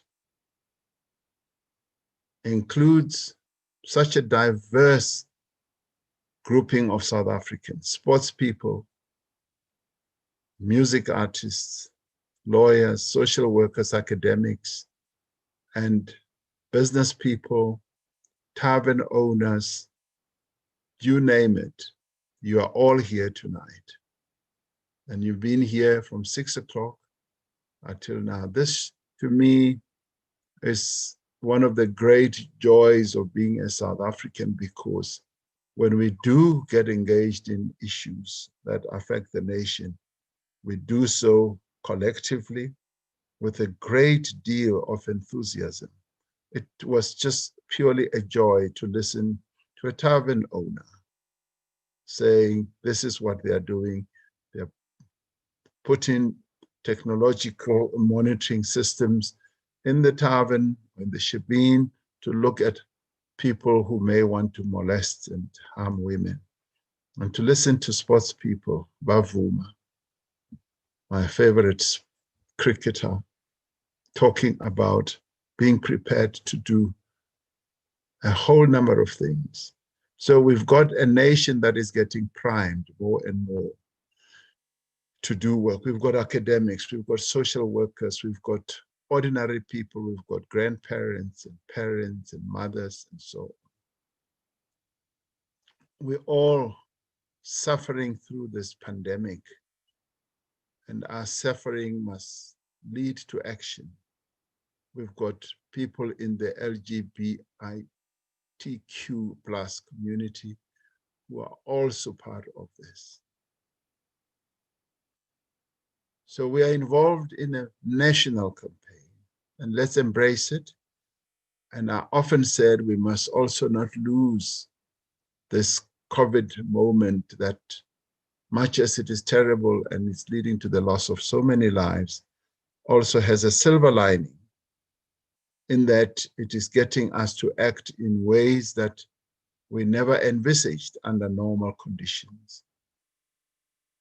And I was saying to my colleagues in cabinet that I'd like us in this fight against gender-based violence to leave certain mementos, if you like, certain legacies, where we will say we fought against coronavirus, but we also fought against gender-based violence and femicide, also against corruption. And these are the legacies that we left because we made such great success. We saved lives. We dealt with gender-based violence and femicide. We dealt with corruption, and we took effective steps for all of them. A number of colleagues have been saying we've acted with such determination against COVID-19. We need to see that also happening with gender-based violence and femicide. And now the other serious fight that we are engaged in now is corruption. And all these pandemics, because corruption is another pandemic, all these pandemics must lead to the action that will reposition the lives of our people. And the other pandemic, of course, is poverty, inequality, and joblessness. We've had the triple challenges, but we wrap them up into one and say it's the economic pandemic. So we're fighting all these 4 pandemics, and they've descended on our country all at one go. But we are South Africans. We are men and women enough to be able to shoulder these 4 pandemics and win against them. And this is precisely what I would like to lead our nation in. Let us fold our sleeves, wage the struggle, the war against all these 4 pandemics. The women of our country feel unsafe in their homes, in their workplaces, in places of worship even, and even in government buildings, in schools, in shopping areas, in the streets of our country, in the pathways of our villages. They feel unsafe. Gender-based violence and femicide is an indictment on our society. One of the participants in this webinar said, as a medical professional in the text messages, I would like to comment on the tremendous suffering experienced by women as a consequence of gender-based violence, especially domestic violence. Women suffering from GBV often suffer for years, often in silence. And he says, or she says, this colleague, as doctors, we often treat women on a serial and chronic basis. Once the women are raped, once they are violated in their homes, in all these places, I regard it almost, a woman was raped, I see it as a death sentence, because I've seen how women who've been raped suffer for years and years, because that is something that they can never outlive. Those who are battered and violated in their homes and elsewhere, the shame, the humiliation, and the pain, and the scars that stay with them forever. The 2019/20 crime statistics released by Minister of Police, Minister Cele, indicate that the violence against women and children continues to increase. It is increasing. It is clear that we need to do much more and better to effectively deal with gender-based violence and femicide. Much as we've come up with a national strategic plan that was drafted by the women of our country, who took up the cudgels of fighting against this scourge, much as we've got that strategic plan, much more needs to be done. Much as we set aside last year 1.6 billion, and will set aside even more, much more needs to be done. Whilst GBVF is a social societal challenge which requires a whole of society response, we must put in place an effective legal system that protects the victims and survivors and allows for appropriate sentencing of perpetrators. The women of our country have been right in saying that we do need to make sure that the justice system responds. And tonight we had worrying stories. And I'm glad Minister Cele is here and Deputy Minister John Jeffrey is also here to listen to the real life stories of the parents, the mothers and grandfathers of the people, of the children and the women who've been violated, and how our justice system, from the police, the prosecutorial, the magisterial, judges, the judicial, as well as the National Prosecuting Authority, is not responsive as they would like it to be. But I must say that progress has been made. We're in the process of strengthening our criminal justice system to deal more effectively with gender-based violence and femicide by employing more personnel, providing better training and resources for police. Court officials and medical legal staff who have had to deal with such cases are being trained and retrained. We're also training judicial officials. We're making the strides. I was reading a book about how the United States, they were plotting the history of how they've been dealing with gender-based violence, right back from the Civil War, and how particularly Black women were treated, and how over time, the 50s, the 60s, the women started finding their voices, protesting about it. And I was reading how Angela Davis also was describing the processes that they've been going through. So every nation has to deal with this scourge, and every nation can plot its own progress along the way. We've been making progress, and thank God that we've got a civil society sort of organizations that have stood up very firmly, women's organizations, both at the social level and at the political level, who have stood up to raise the level of consciousness in the nation. And now Parliament is wide awake to it, and the criminal justice system is being improved, and we will keep on improving all the time. Recently, Cabinet approved that we should send to Parliament bills that aim to provide greater protection to victims and survivors of gender-based violence and femicide, and stiffen and tighten bail and sentencing conditions in cases that involve gender-based violence.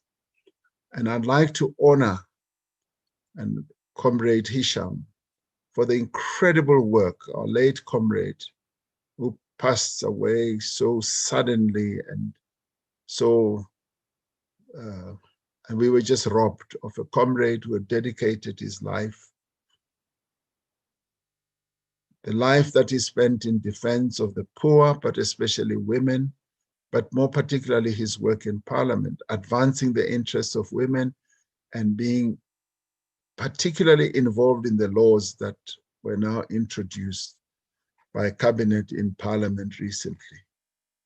And he would have been the main mover in our parliamentary system on these laws. And these are the Domestic Violence Amendment Bill, which, among other things, facilitates the obtaining of protection orders and makes the consequences of contravening a protection order much harsher.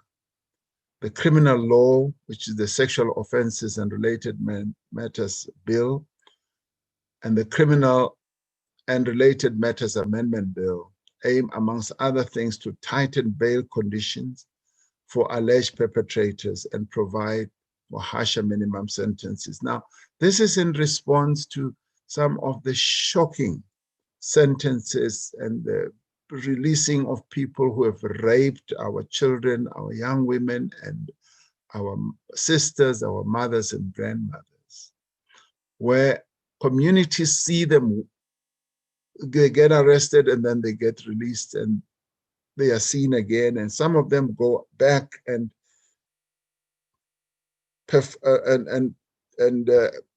commit the same crimes again. Now, this is in response to that, because the women of our country have raised this sharply. As government, we are adamant that we will do everything in our power to deal with gender-based violence and femicide.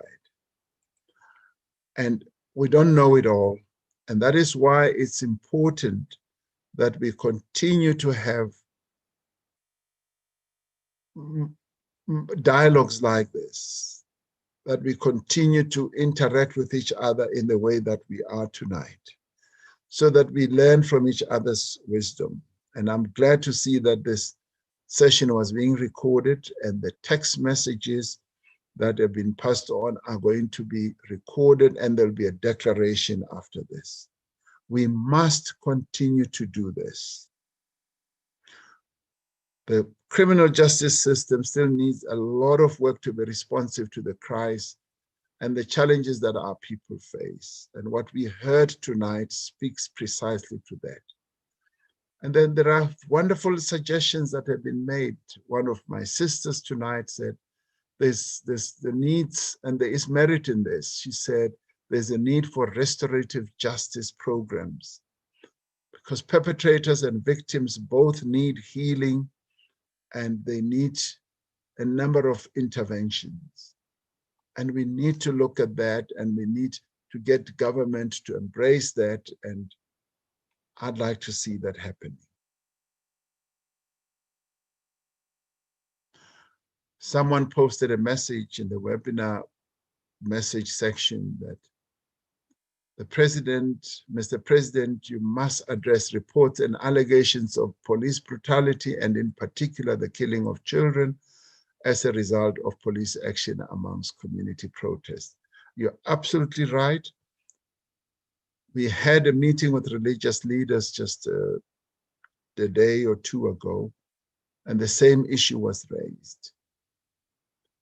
And it was raised in a form where the religious leaders were saying it needs to be addressed, and I will want to address it more sharply, more pointedly, because even our police officials, much as they work under difficult conditions and they're doing work to protect our nation, they also do need to have that sensitivity that is expected of them in terms of our constitution. In some cases, we regret it, like what happened with the killing of this young disabled child in Gauteng province, Julius. So that too needs to be addressed, and the religious leaders were saying we need to find a way that our people should report these, because we live in a country that upholds the basic human rights of all our people, and we must live it in real effect. But effective laws and more policing will not be enough on their own. We should know that. We're dealing with a much deeper problem. We need all of society to work together to eliminate gender-based violence and femicide, because quite a lot of it happens in the privacy of people's homes. And that is where we need to do more work. Look at the homestead. Look at, and one of the participants said, it's about the relationships between us as individuals. But we should also rely on the tried and tested methods that we have used in our struggle against apartheid, which was how we were able to act as communities to defend one another, how we were able to act as communities to make sure that there is morality, there is adherence to ethics, and there was moral regeneration. And some people have suggested that we need to up our determination to have moral regeneration in our country. We relied on street committees, and street committees where communities were interconnected, where communities related to one another, where communities knew what was happening. In every street where we grew up, we knew who was who in the street. We knew everything that was happening. If a stranger came in, the stranger was immediately known and would be watched. And if a child was errant and was disrespectful to their parents, the community would immediately make sure that that child is reprimanded, is put on the right course.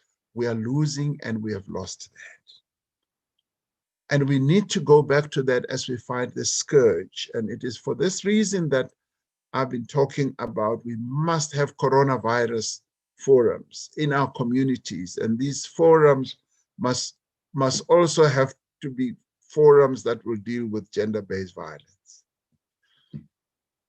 Someone spoke about the community policing forums. Yes, we must have community policing forums where the police work together with us, because they cannot do it all. But more importantly tonight, I think this is a dialogue where men need to stand up, where men needs to be men, real men, who will do things in partnership with the women of our country in combating gender-based violence. Men tonight need to pledge that we are going to become partners to combat gender-based violence and femicide. And we are going to confront patriarchal norms and attitudes and act at all times in a manner that respects the rights and the lives of women. The only way we are going to really make a dent on ending gender-based violence and femicide, it is when men decide that they are going to take responsibility and end it.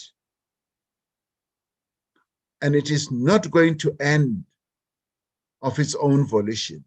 We as men now need to stand up and say, we are going to bring an end to gender-based violence and femicide, because it is us as men who violate the women of our country, who rape them, who kill them,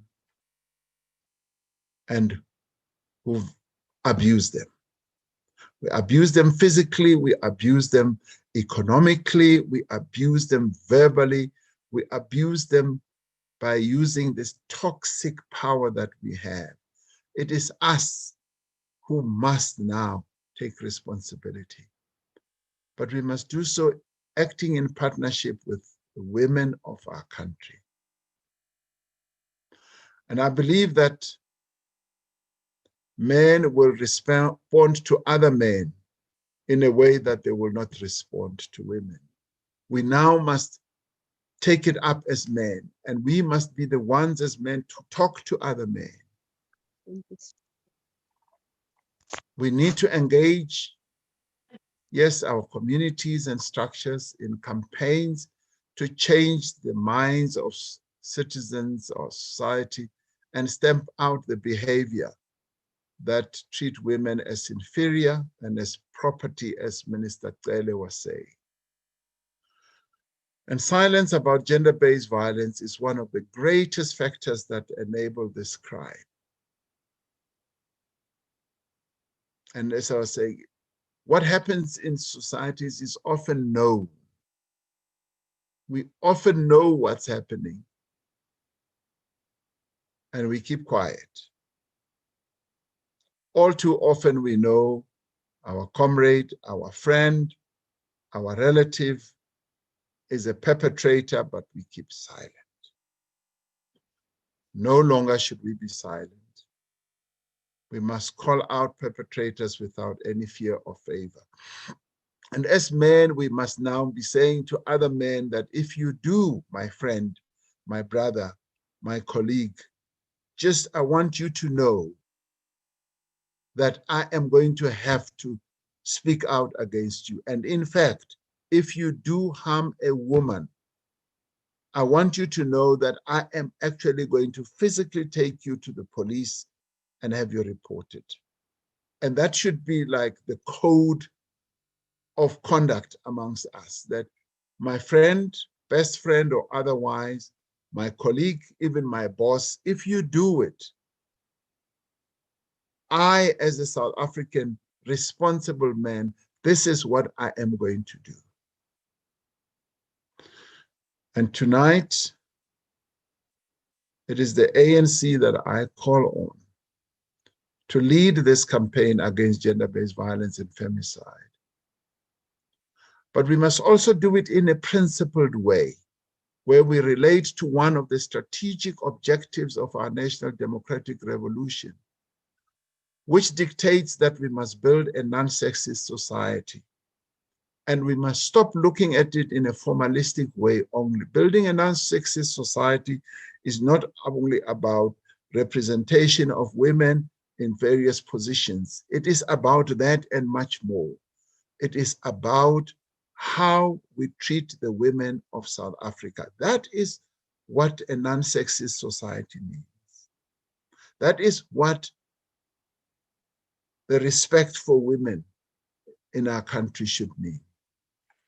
Importantly, there needs to be greater focus, and some colleagues spoke about that, on the economic and social empowerment of women. Because people often ask, why do women stay in violent and abusive relationships?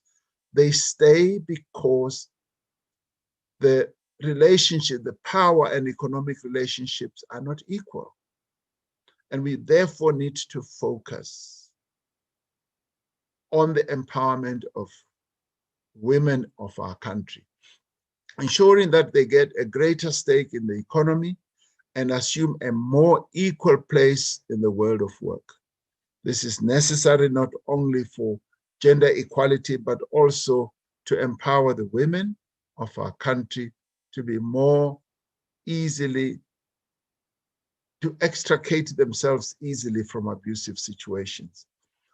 One of my brothers who spoke here, and I took that up immediately into heart, he said, it is us men, tonight being a man's dialogue, it is us men who must agree that we are going to sacrifice the privileges that we have. As men, we've been so privileged throughout. Nearly everything has been about men. You know, jobs have been, men have been occupying key jobs, leadership positions and everything. And he was saying, we must now sacrifice our privileges because we've enjoyed these privileges, and we must now agree that women must now be moved to the fore. Extensive research has been and is being done on how men and boys can contribute to the fight against gender-based violence and femicide. Some of the interventions that we in government and in the private sector are seeing is that this needs to be led, but it must also include. One of the most important interventions can be to confront and change harmful gender norms that perpetuate gender inequality at home, at work, and in public.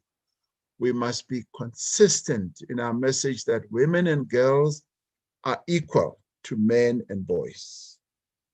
We must emphasize in word and in deed that women and girls are not anybody's property.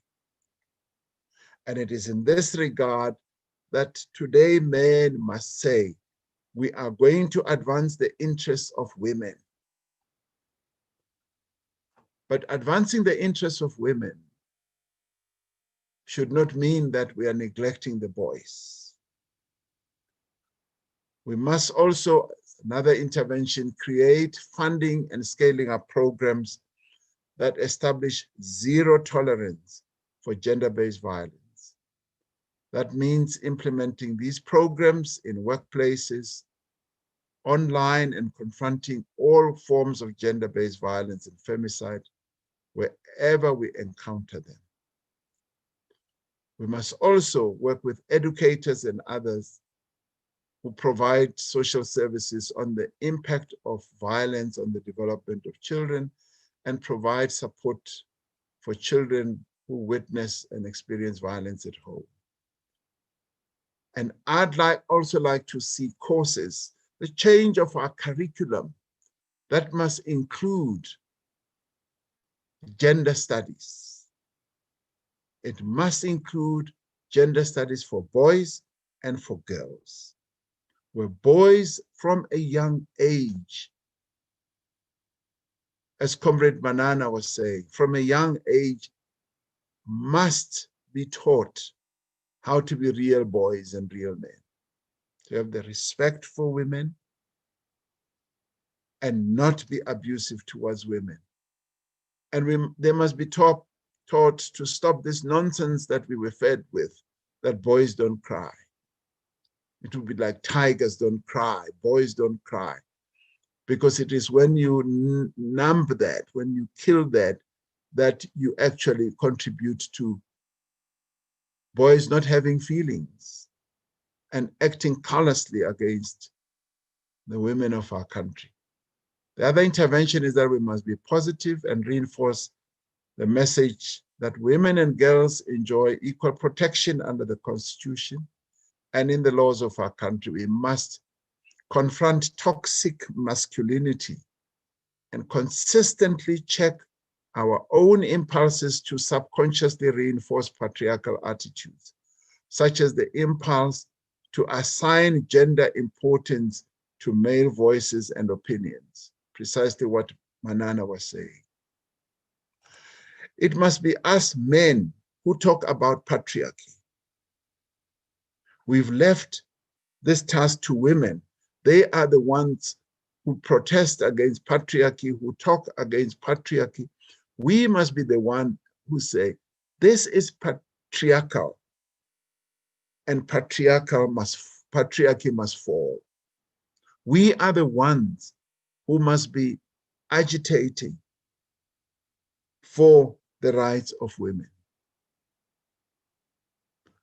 We must also, as an intervention, destigmatize girls' and women's health, including menstrual hygiene and pregnancy. Men and boys must be engaged in order to become informed allies and protect inclusivity and equality.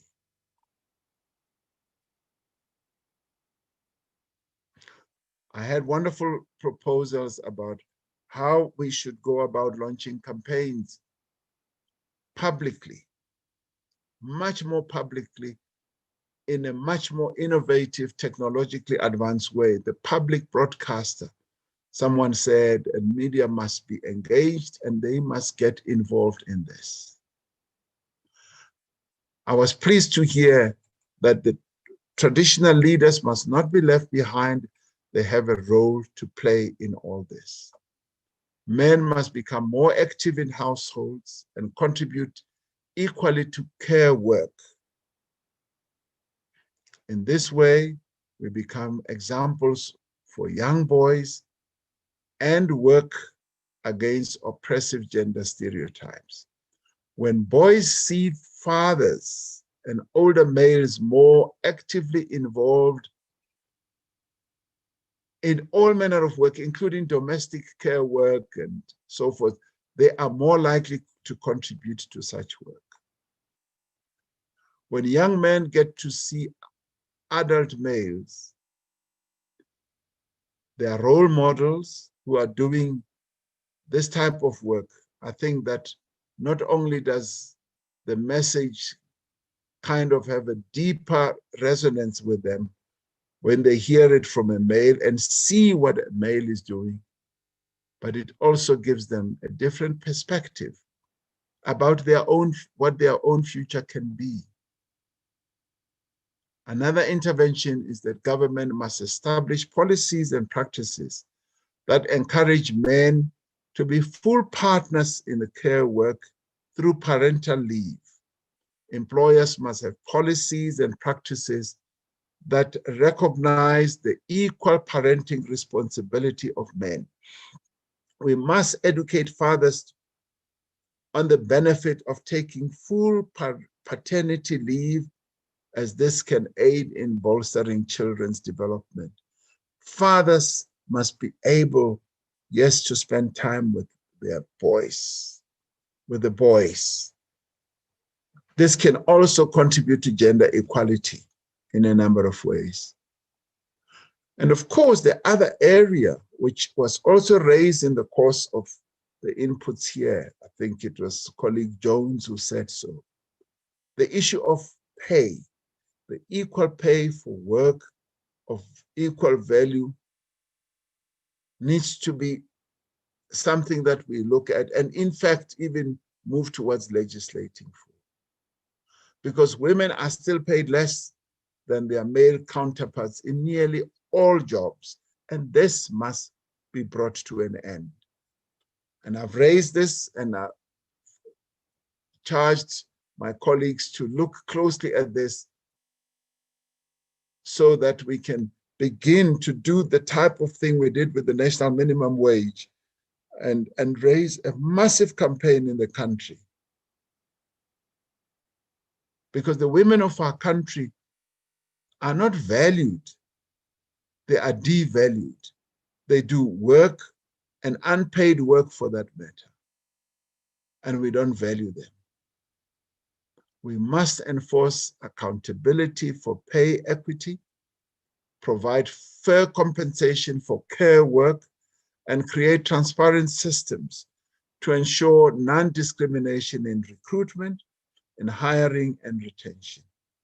We must create and support institutional reform that advance women and gender non-conforming individuals as leaders and decision makers, ensuring equal representation of women and men and active inclusion of people from the LGBTQI+ community in leadership positions across society. And we must change the mindset about traditional gender roles and stereotypes. This has been, for me, a very insightful and engaging dialogue. And I would say, I hope this is not the end. I'd like to see comrades who organize this. It must be extended to the other provinces.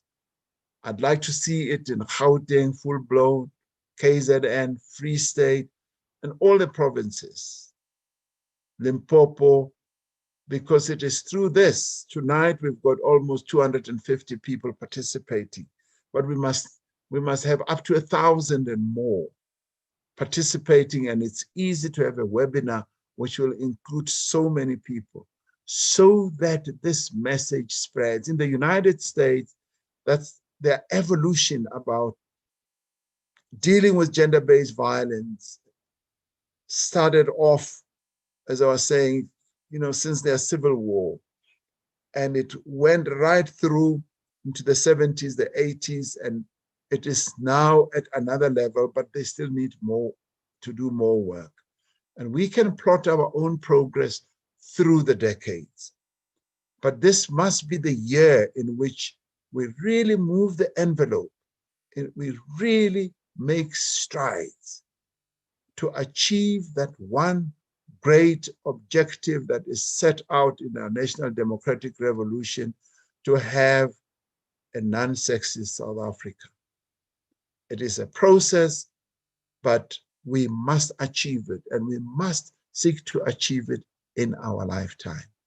Is it possible? I believe that we can. And this COVID moment gives us a great platform. This dealing with this second pandemic, which is gender-based violence and femicide, we can deal a real devastating blow against this scourge. And if we work together as men, working together with the women of our country, I believe we can achieve more. Let us all go out and do everything in our power to fight this scourge. So I thank you for allowing me to be part of this dialogue. I really feel empowered tonight. And thank you very much, comrades.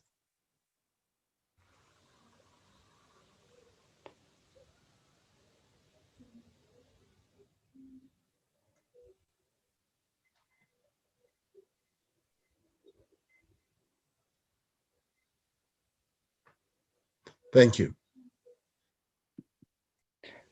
Thank you, Comrade President. Comrades will be now having a revolutionary song. Thank you, President. Thank you, Mr. President. Thank you, President.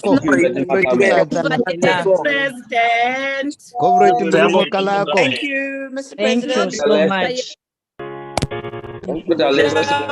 Comrade President. Thank you, President. Comrade Kalako. Comrade Alest.